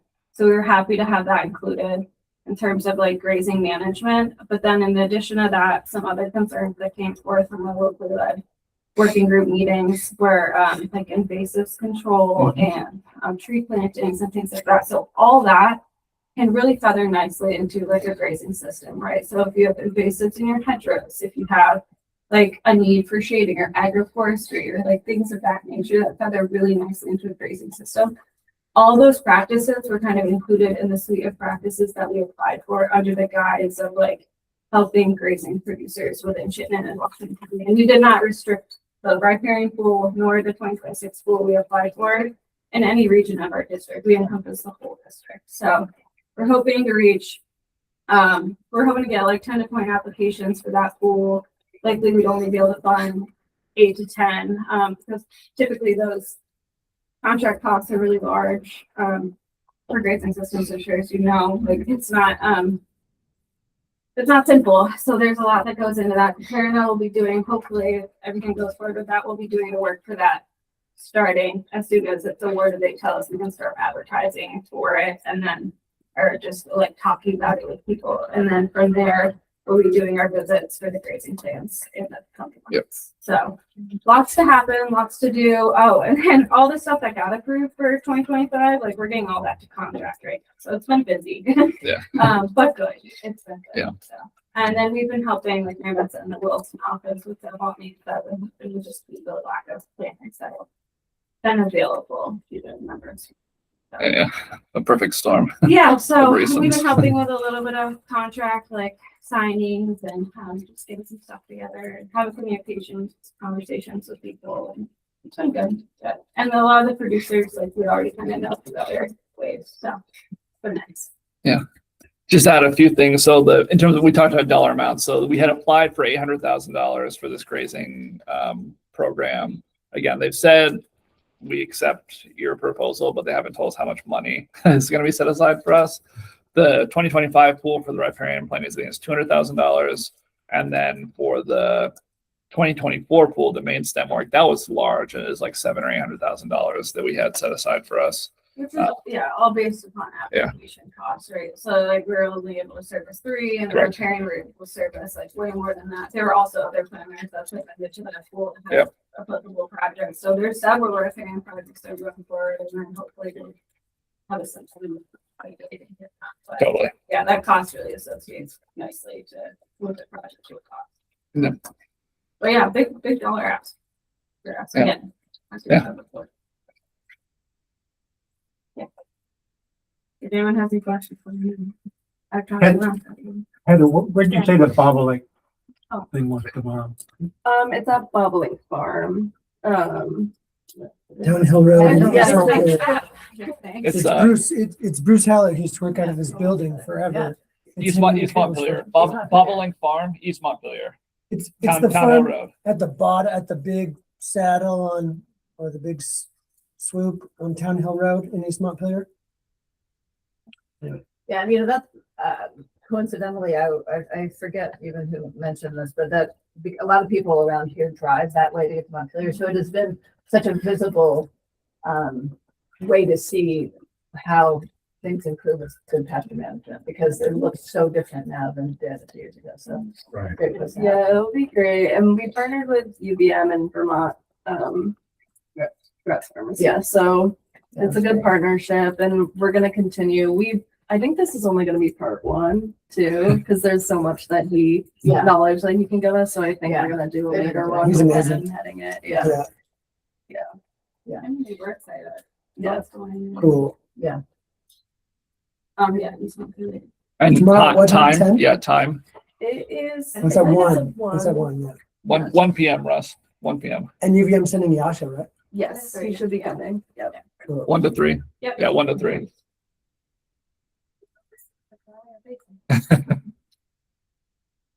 Yeah. Yeah, should be good. No snack. Maybe good. No snacks. Maybe no snacks. But, yeah, no, it'll be a good time. Lots of questions. Yeah, because that's a pretty. We have 16 people registered. Yeah, but, like that's- overall, that's enough. Where I feel like the individual questions will really come through. That'll spark conversation. I'm bringing a grazer from Cabot. I know she didn't register. That's totally fine. I've had people email me too and not register. I'm like keeping a light attendance sheet. Well, you can just sign it. Yeah.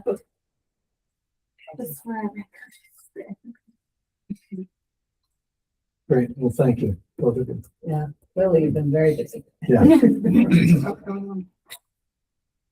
Cool. So the first thing I have on there for me is tree sale wrap up. I don't have much more to tell you than what Pat's already said. Between the QuickBooks snafus and the still waiting on some checks from day of sales, people said, I'll promise I'll send you a check, and there's still coming. We don't have exact numbers. I think we're going to break even. It looked not super positive about that, like maybe a couple weeks before the actual tree sale day, but a really strong day of sales, I think, helped us get to the point where I think we're going to break even, which is a happy thing. Yeah.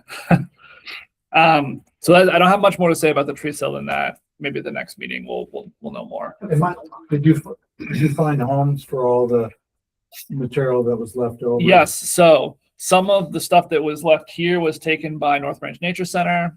Some of it was taken by an ecological restorationist whose name I can't remember, but who's like a contractor who does that kind of work. In Burlington or in Williston, it was Winooski Valley Parks District who took everything. Yep. For cost or?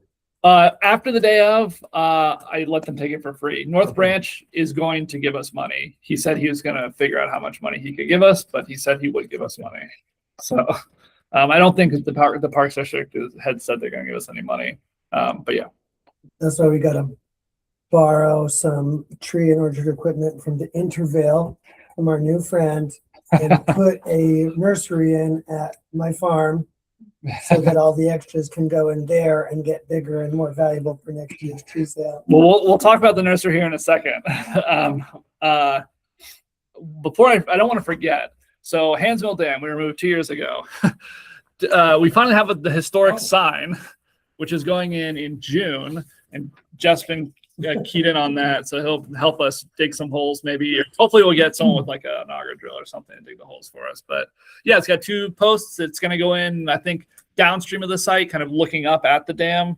But I think it looks really nice, and I was really glad that Fish and Wildlife, Vermont Fish and Wildlife, were able to give us money to do this. So it's going to look nice when it goes in. Awesome. Yeah. Read it better on my way out. Yeah, exactly. But thank you again to Jeff for serving on that group of people who put together the text and images and all that. Yeah. And I think it was Maya Designs in Shelburne was the one who ended up doing it for us. So I didn't want to forget that. Thank you. Next thing I want to talk about, the Department of Environmental Conservation has switched the way they contract lake watershed action plans to a retainer contract. That was a proposal that we had to put in a couple months ago that Lucas and I worked on together. It's basically for the next, I think, 5 years. If you didn't put in an application, you are not eligible to do any lake watershed action planning for the state. And so we were selected for up to $500,000 worth of watershed action planning. Doesn't mean that they'll actually give us that many contracts, right? But it works out to maybe 1 or 2 LWAPs a year for the next 5 or so years. We're, as many of you already know, finishing up our lake watershed action plan on Sabin Pond, which is a state-funded one. Word on the street is that Shelburne Pond is up maybe this year. And so when that RFP comes out, we'll definitely be applying for that one. Nelson Pond is another one that maybe in the next 5 years or so is on a short list, right, to be done. So we'll see what RFPs come out, but I intend to apply for basically all of them and see what they're willing to give us. But I'm just glad that we got kind of through the hurdle of like being on the state's list of like basically approved contractors to do LWAPs. So yeah. So that's good for us. Third thing, and this gets to the nursery. So Lucas and I helped with 3 different UVM classes this past semester. One, their landscape design class on student designs for what Richmond's going to do with Soldiers Green, or I think it's Soldiers Green, right? Thank you, Volunteers Green. Yeah. And so we helped them with the GSI, the Green Stormwater Infrastructure components of those plans as the students developed those plans. They came out really well, some of them did.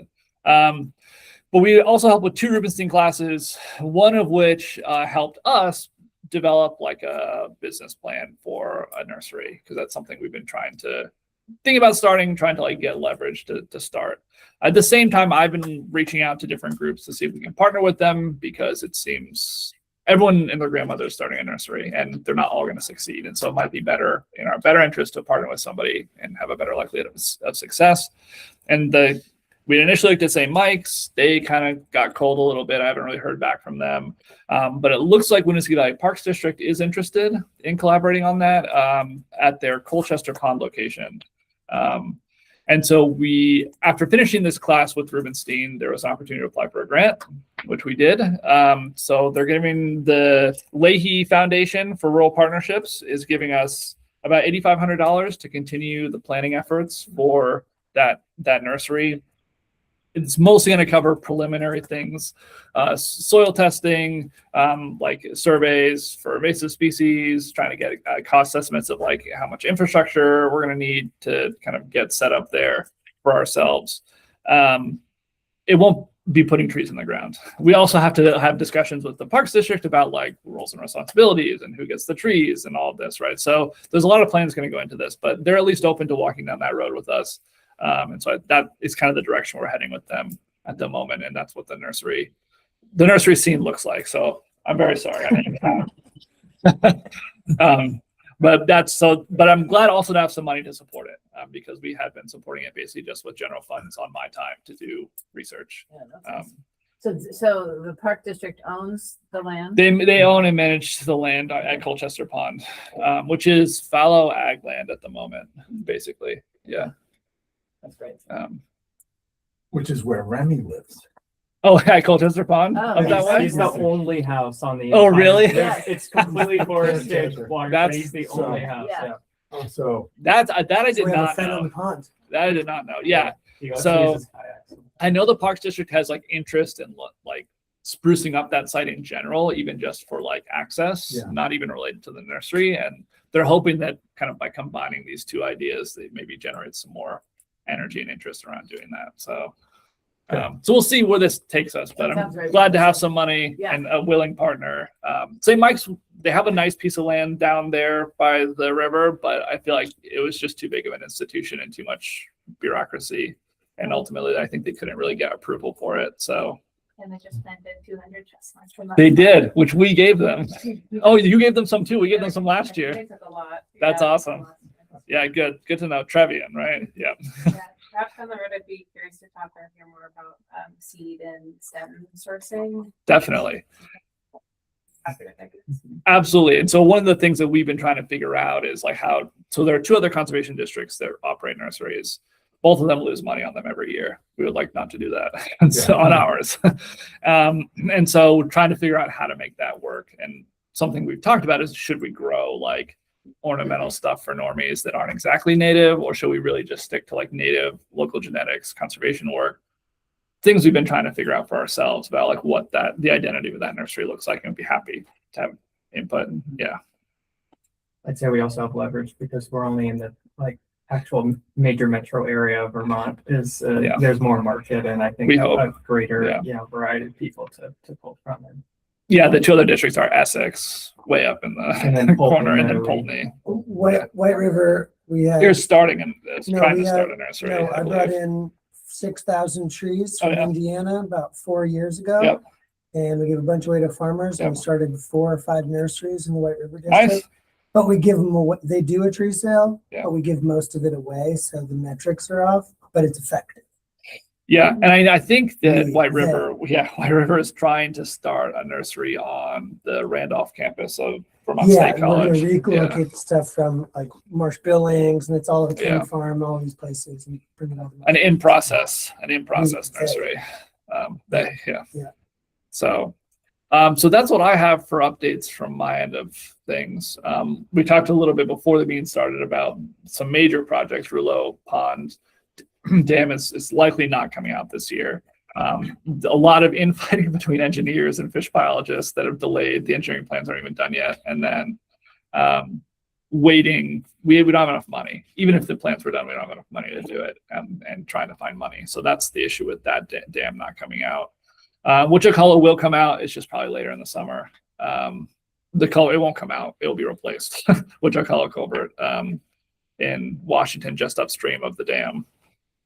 That will happen. It's just me getting my act together and RFPs and all that. And the money is there and should be sufficient to do the work, I'm hoping. Though if fuel costs keep going up, we'll see. And then some Partridge Hill Road improvements, same.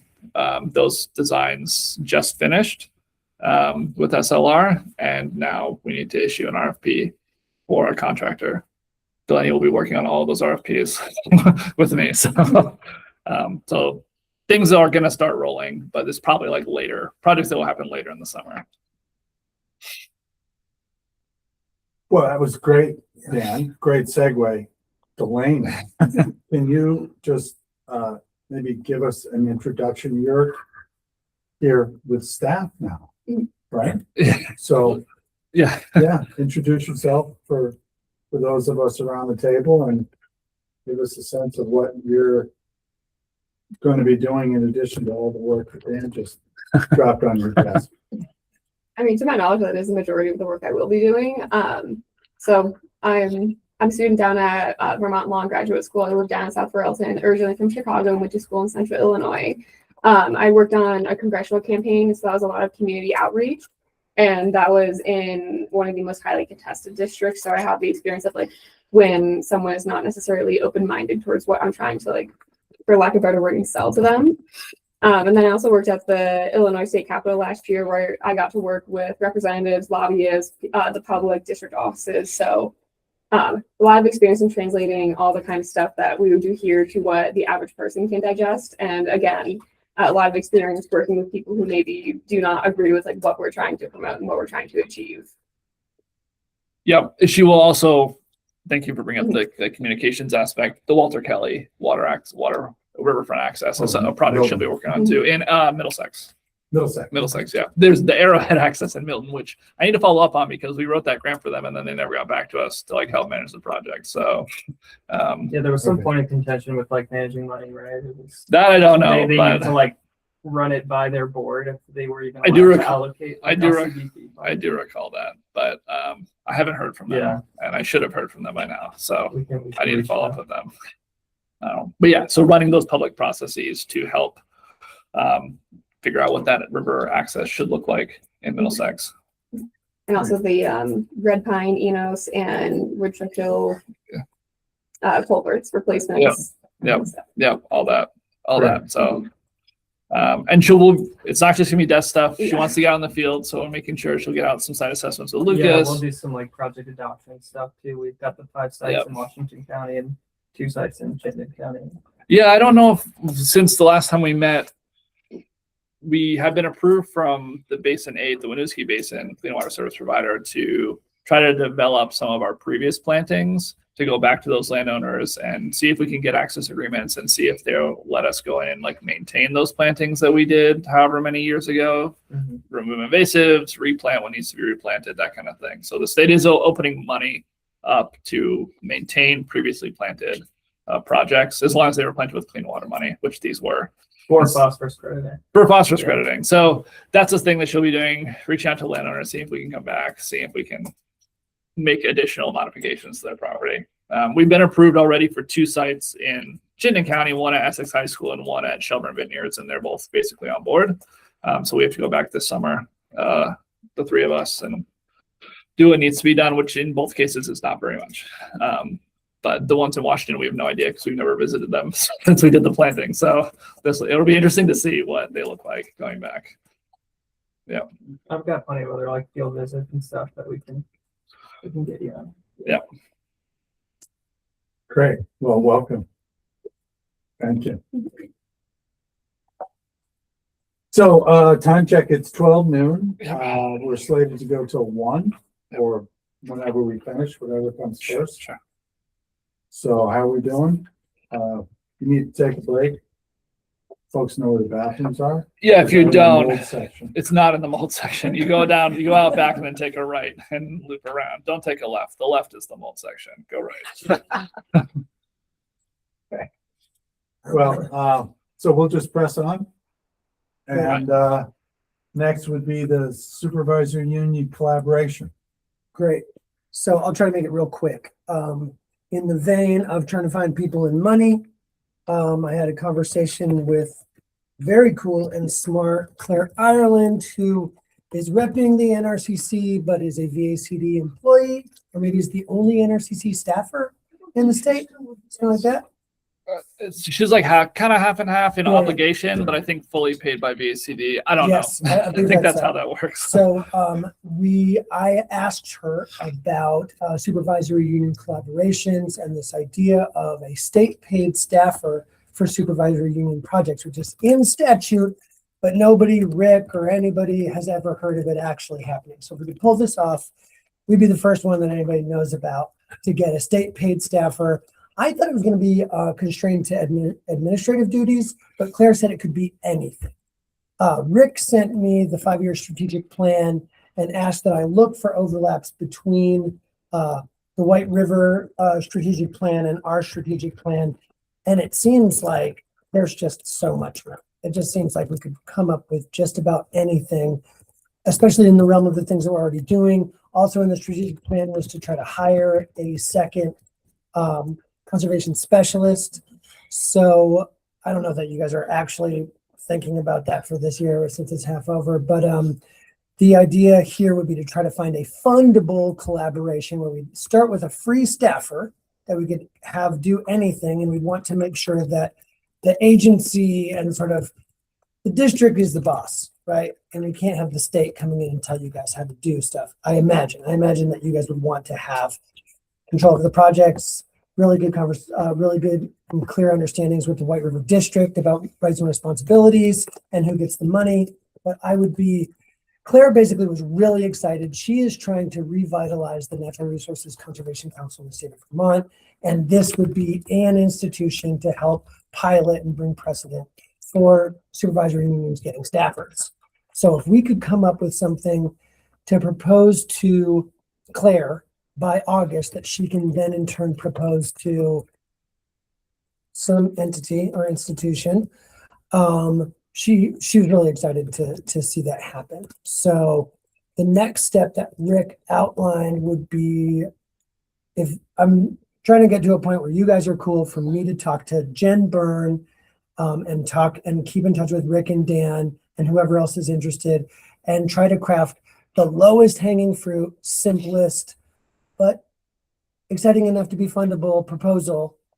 I'm always talking about education stuff, and agroforestry work might be a really great, easy combo, but whatever you guys think, and so that we could get a bare bones proposal submitted to Claire by August 1. Okay, and she's then going to look for money on our behalf? No, so she will propose this to the state entity. We will get a paid state staffer that we'll have to figure out how to put to work.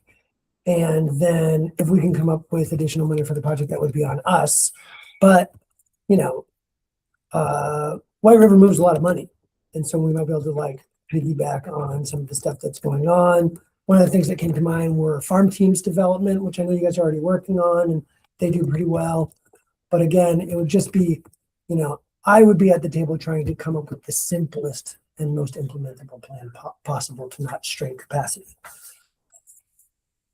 Yeah, this is completely selfish. I know what comes to mind for me, because I know that Jen doesn't really do a lot of this, but is some of the dam removal and culvert replacement stuff.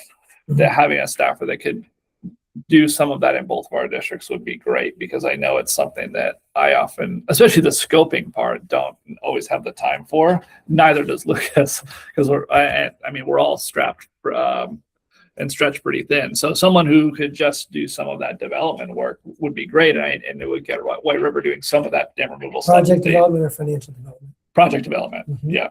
Because they don't do a ton of that. It would be great, because I know that they've got dams and whatnot to If that remove. doesn't prove to be an awesome overlap, what do you think about just trying to get somebody to do some administrative work for both teams, just like pass operation stuff and take the load off you guys? And that seems like a gimme, right? Yeah, and it's interesting because we already have kind of we don't really officially share Pat, but Pat does the books for both our districts. Yeah, so that's easy. And that would be not as maybe as flashy of a proposal, but if they would be willing to pay for Pat's services for both of our districts, maybe that's the a lowest hanging fruit, because she's getting paid by both the districts anyway. Oh, that's interesting. And that would create the precedent. I mean, that would, it would create a precedent. Yeah. Great. I have a contract with both districts. Right. That's and so interesting. it would be, would you have a contract with the supervisory union, in which case then she would do both the districts? I It's don't- really just a shifting of the I contract, don't know right? if there's a criteria for this state staff to Right. to already be X, Y, or Z with X department. But I think that would be the simplest. Technically, I possible. report to the board. Right. It's specifically the Winooski board. That is who my contract is with, not the district manager.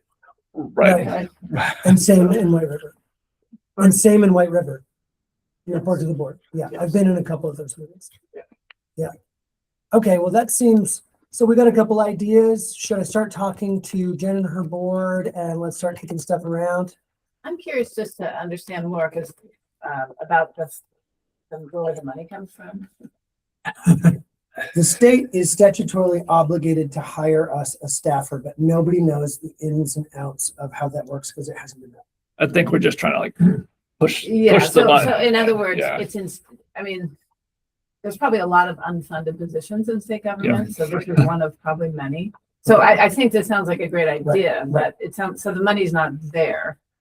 But the position. Right. The point is theoretically to there. back Yeah. Claire's play, to try and reinvigorate and see if maybe No, we can get a absolutely. staffer. We'll have a proposal, we'll start the conversation. No, I think that's a great idea. I do want to, this seems like the easiest thing we were just talking about, but it strikes me as maybe not the most strategic. Agreed. You know, Yeah. just in Agreed. terms of our mission, what we were just talking, like where something like dam removal or something, or something else that has more of a, I think like Dan said, project development. yeah, or something You know, that ties something more into our mission. That encompasses a lot of different Might be, areas and less of and a- supports the mission of the district. Less of a bullet to Okay. push up a hill, because this seems like a great thing to do, but. Because if they don't this is fund a me, you're gonna big- still have to fund me. That's correct. Yeah, That's Unless you correct. want me to go. I don't. And I so don't. I would think a funder's gonna look at that and say, you know, we're paying for this already, like, Right. we need to show additionality. No, I'm cool with that. Yeah. And that's where the idea of, if there's anything that jumps out between the two district strategic plans that isn't really being dealt with now, Yeah, for whatever reason, Yeah. money, time, overcommitment, everything else. You know, if there's something like that, invasive species management, That's a big one. I know that that's not being done It's not. in the two districts. And then both of us are interested in doing Whether it. it's terrestrial species, aquatic, well, it's so it's just, gonna, it's just not happening. so it's gonna be this board that approves it. So in my read on the strategic plan, a lot of it was very general and available to many things. If y'all have ideas like invasive species remediation, stuff like that, that you would like to see happen, I would love to hear about them to help inform the conversation so we get ahead of the game. Does anybody want to be looped in on updates about this conversation? Obviously, Yeah. Dan and Rick, Lucas. Yeah, I just wanted to say like clean water service provider projects in general, like floodplain reconnection, dam removals, tree plantings, like. I And feel that's a project development, and I agree. I was I gonna say, 100% that- agree. that Yeah. Completely The, aligns. the with tree sort of what I'm planting thinking. thing would be a real easy one too. And I feel like Just really closer, like on that Orange County, like, I don't You know said- how much Genburn does on that. Well, in this- Closer west to us. Sorry, Just- it's a clean water. Service- Clean water service provider, Yeah. and obviously there's two different basins. that Well, delineate. it's like a number of different basins, Yeah. but yeah, like it's something that works. Sorry, you. Oh, no, sorry, I was just right. I was just thinking, generally that can tie into like probably all of these, and I know White River already does a ton of it, but just like education in general, Yeah. projects that we're doing, like ag or anyone that decides to be picked, because I know we're kind of in our new agreements, kind of lacking that Yeah, aspect of funding, so, and I know White River, that's a high vote. As far as my ability to participate in coordination work for free, my role for White River was their education coordinator, and I've been doing that kind of stuff for a long time. So that would be easy to get free part-time staffer in on in the form of myself. But okay, so all of these ideas, and we'll go through them, we'll rank them. There'll be a phone call at some point. We've got till August 1st to try to flip through. I'd be curious to know if any other states have a state position funded Ooh, for the, That for is a good question. the districts. Yeah, for a supervisory union. Right, yeah. I don't know the answer to that. Yeah. That's something we should look into and what they actually do, if there are any. It must be the same provisions, nationwide. Does anybody else want to be in the loop for like updates to this conversation? Bella? So your next step is reaching out to White River to see if any of these. Like, Okay. I'm just that was a question. I think it's the next step. Okay. I'm just waiting for the Yeah. thumbs up from you guys. Yeah, I wonder if there's any opportunity before that, because I keep thinking back to just what is most likely to, be get some- Fundable. Be Yeah. fundable, basically. Yeah. But I Appealing, don't know at if least. Claire Yeah. or anyone else, because this is sort of a new thing, would have any idea, because but to me, it would just make sense to propose something that has the least, the most Yeah. chance of success. Totally agreed. And there's so many great ideas and opportunities there, but Maybe we have a conversation with Claire. Yeah, so maybe, Maybe I Claire don't know who first, yeah. besides Claire might A little, have some input on this. but she could be like. That's a great idea. Yeah. So maybe getting that and then talking to White River just to have some context. Yeah. Well, so I did have the conversation with Claire. Yeah.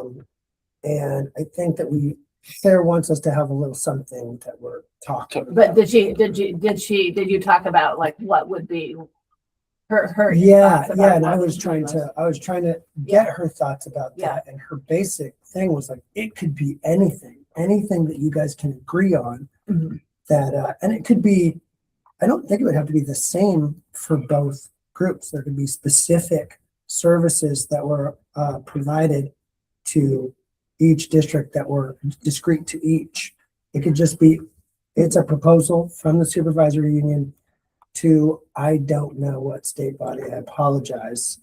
But Claire was just like, NRCC, I don't know, yeah. she was like, time's short, just come up with anything so that we can use it as a fulcrum. Yeah, I think the strength of any proposal along these lines would be pretty much, in my view, same sort of thing in both districts Yeah, for the that'd be the easiest. supervisory union. Yeah. Yeah, Rather a than, unified proposal. I mean, the pad thing's the obvious low hanging fruit. Since we're already there. yeah, It'd be great. But to it's get not as another exciting, program. right? No, Like, yeah. it is. Yeah. Fundability No outside offense, of Pat. the state. What's that? I said paying you at the supervisory union level is just not as exciting, even though it is the obvious. I don't want to become a state staffer. Yeah. Right. So, Right. so let's try to find something more exciting. Yeah. Yeah. That's just, I'm with that. I mean, I know that you guys were working in agroforestry for the last 2 years out of your local funding pool and now have pivoted to grazing. But, one thing would be to try to pick up where y'all left off with your new volunteer associate supervisors and the state person, and we could support some kind of a program. That's also very low hanging fruit, is doing agroforestry work since so much of it's already being done.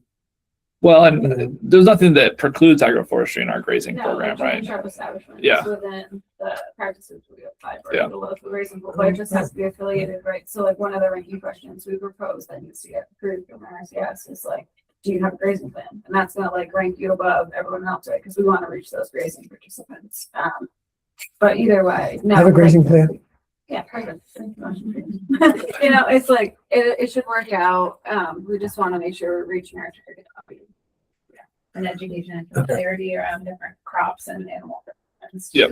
Yeah, I mean, any employee. So I'm going to talk to Jen or whoever she points me to, and I'm going to get back to Rick, Dan, Lucas, and Ella. Anyone else call? I'm interested. Nancy? Great. And just see if any of these, like the agroforestry, education, invasive species, or project development, kind of like, I would even throw like clean water in there somewhere. yeah, it's clean all water right. project development, yeah. There we go.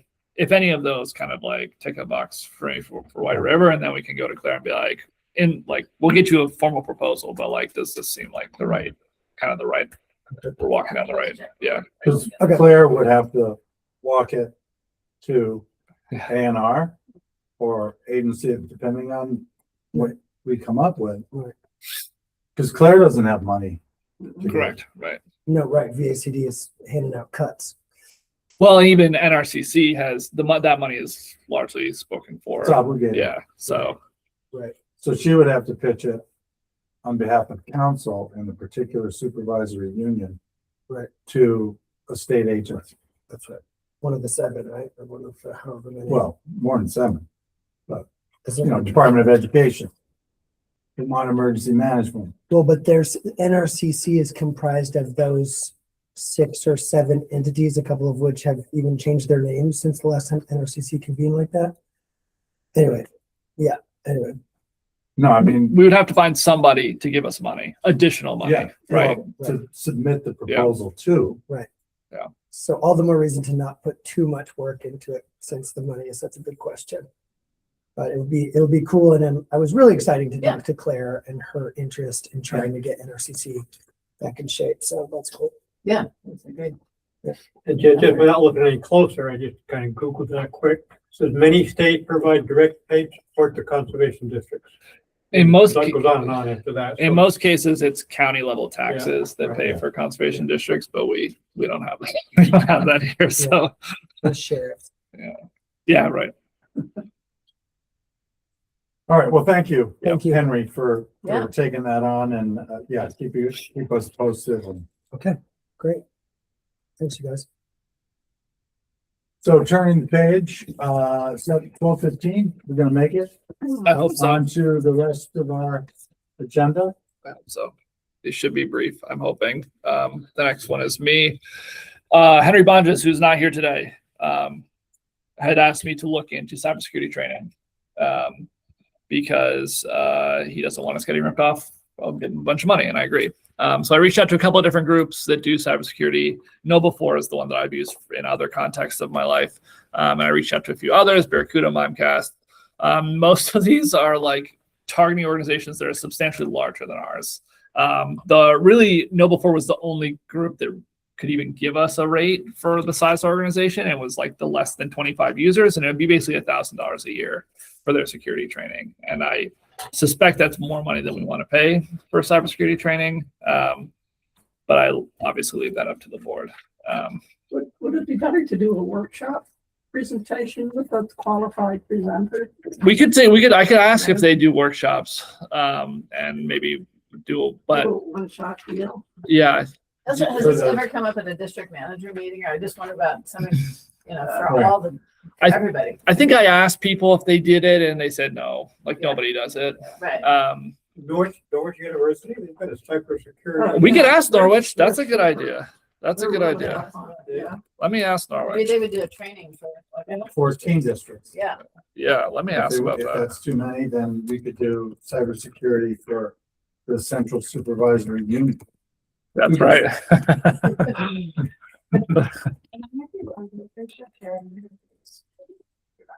So you do it, right? You kind of do it.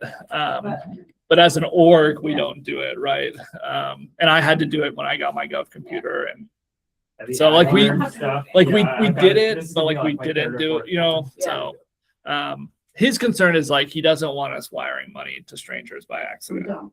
right? And we don't do We that. don't want That's it. the thing, is we don't do that. So And even with this QuickBooks Online, I opposed. Yeah. The bank link, I won't use the bank link. Yeah. Mm-mm. so it's just paper checks for us. So. Some security. Yeah. Right there. Right there, thank you. for that. So I'll ask Norwich how much money they would ask for, or if they could do it as a form of community service or something, maybe for free or for reduced rates, and I'll get back to you. But yeah, I thought the $1,000 was probably a bit much to pay every year for cybersecurity training for the four of us. Next one, inclement weather policy is also me. So Franklin NRCD adopted an inclement weather policy that basically like is guidelines for their staff to follow about when they should and shouldn't be doing field work. It was passed around. We read it as the four of us, and we'd like to kind of roll it into our handbook, basically as is. And if there are any objections to that by the board, I guess let us know. It's mostly straightforward stuff, right? If you can hear thunder, don't go out into the field kind of thing, but a useful thing, I think, to add to our handbook. So yeah, it's linked there. I can get physical copies to people if they want them. The link didn't work. It did not because you work. didn't Share it. I did. Google, very frustrating. It Google, basically says, don't go out in the thunderstorm. I can pass it around if people would like to see it before they vote on it. I can pass it around as just as a Yeah. PDF. Okay, I'll do that. Yeah, so we can take a look at it. Associates and supervisors. Just my preference would be to, if we're gonna take a vote, and I think folding into the employee manual makes sense. But just, we ought to have a look at it first. Totally. And I apologize, link didn't work. I told Google to let you all in, and sometimes you have to ask it 3 or 4 times before it. Google didn't listen to you. Yeah, Google doesn't listen to me. So, okay, so that will get bumped to next. Okay. One thing that has been requested is similar to our healthcare stipend is an annual allowance per staff for field stuff, sunscreen, bug spray, boots, for every once in a while, right? And so the question was, can we just offer each staff member $100 a year We for have enough in equipment? our supplies budget to cover that right now. Yeah. And my simple answer to that is put it on your expense report. Okay. With the receipt, and we will reimburse you up to $100. Okay. Does that make sense?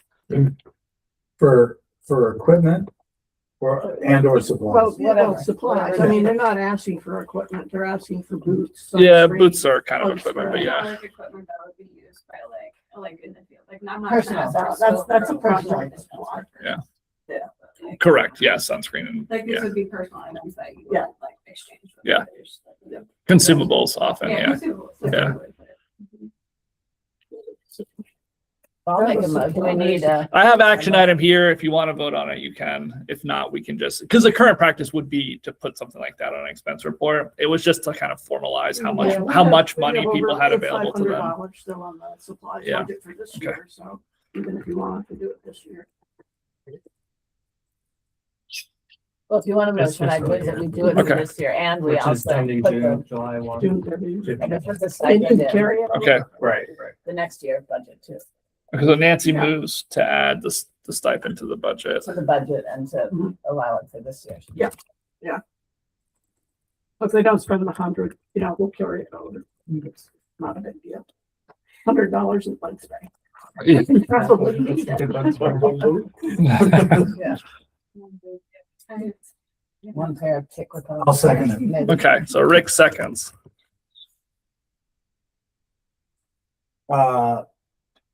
Any further discussion on the motion?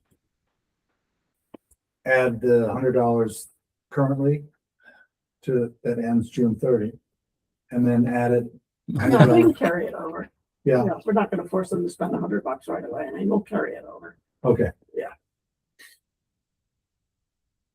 It will go easily. No further comments or questions? All in favor? Aye. Aye, Aye. very good. Going back just a second, Champlain College also has a site. That's right. I'll ask them as That's well. right. Thank you. That's right.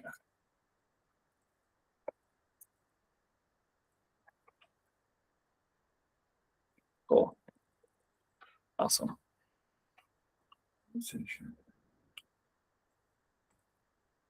Awesome. Okay. Okay. So that brings us down to scheduling next meeting. In the spirit of every other month, that would bring us to around July 15th. That is correct. Last summer we took a pause. We canceled one of the meetings. I didn't know if that was of interest to the board again. I want to bring up one reminder. The end of the fiscal year is June 30th, and Dan and I are going to have to present you a budget. And typically That's we right. do that at the July meeting. So keep that in mind. Which I've got blocked out time on my calendar to work with Pat And to now do that that. we're going to be able to get into QuickBooks, I mean, you and I have to have a meeting, and it's got. Correct. Yep. And it should go a lot smoother. Yeah, I mean, as much as I'm in favor of taking the summer off, I think that July 15th, just because it coincides with end of year, start of year.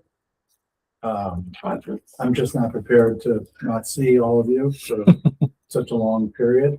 I would That would rather be September. September. Right. That's fine. Just asking, because we did it last year. That's all. Yeah. Just asking. All right. Then we'll see each other in July So July 15th, at 10 a.m. Yep. okay, I'll do my usual email reminders to everybody. But yeah, July. I think we're the third Wednesday of the month is our. Yeah. Of every other month. yeah, Yeah, I've already got my calendar. Perfect. okay, perfect. So then, last Last personnel matter. We don't need to go into executive session for this? Or do That's we? up to you. I feel that it's not entirely like a private thing? No, Lucas no, moved. yeah, He my lives in. apartment was in the floodplain and I had to relocate. So Yeah. I got kicked out. Was that vacant space where they tore the building down? I don't think they tore it down yet. I think it's going to be a while. I don't know if you're Okay. joking. Is that where the concrete testing? Yes, yeah, Vermont testing. They already tore those buildings down. Yeah. Wow, Yeah. Oh man, that was pretty quick. That was way faster. Right than there I on thought. It was like a week after Lucas Yes, moved yeah, out. like right then. Wow. I didn't know that. Oh, wow. Yeah, so- I got His apartment got displaced. FEMA bought out, and so he moved Yeah. to. He's in Colchester now, so switching. Out of the floodplain? Out of the floodplain, yeah. I'm Um, gonna miss Central Vermont. So I couldn't find anything in like Waterbury, Montpelier area. So I definitely. I've got an empty room in Marshfield, Lucas. Just. Yeah, sure. I'll do some farm work for you. Oh, yeah? Sure. Wait, sure. if you'd like to, let's just vote on this first and then go right ahead. So approval of switch of duty station effective April 15th, which was when he actually moved for purposes of calculating mileage and so on, is why this is on the agenda.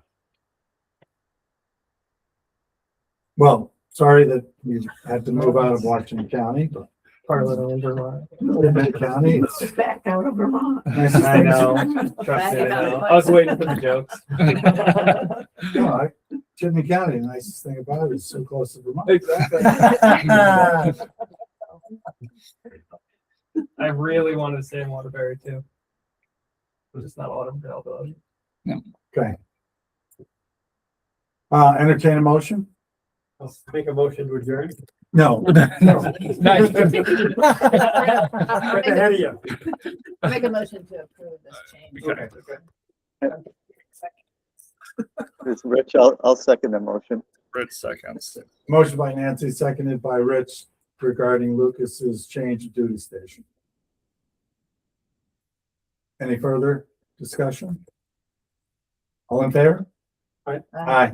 Awesome. And before we adjourn, we have one more Yes, announcement. And you'll amend his employment contract. I can, yes. Thank you, Pat. You go. Oh, sorry. You're Okay, good. Heather, talking to people online. My husband and I have an update. We're expecting in November. So Oh. the end of November, hopefully we'll have a little one to add to our family. But I wanted to press it forward now. I didn't know if we're gonna have the July meeting, so I was like, maybe I'll push it. I was like, definitely can't push it to September because that'd be a little awkward. But anyways, so that's exciting news. Likely I'd take a little bit of leave surrounding that. And then I'll just work on it for a while and then full time. Yeah. But Mazel all that tov.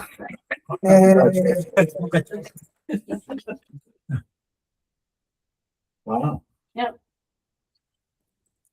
Yeah, I just became a grandfather for the 5th time over on Monday. So very exciting. No other business? Rick, I have this contract. Oh, For signing afterwards. I know. Yeah, I'll just. That way we don't forget. Yeah, I know. I definitely did not want to forget. that. Okay. Claire. I'm gonna change their address. That's coming here. It comes here, yeah. I've been coming here for Well, since I've been here. We're about to get out of M&T, Don't blame you. so. I'm dealing with them in another district and they're a nightmare. Now, Russ. Make a motion to adjourn. Is there a second? I'll second. Nancy seconds. My associate second. All in favor? At 12:30. Aye. Motion carries. Thank you, everybody. for Thank you. coming. Thank you. Thank you. Thank you. Yeah.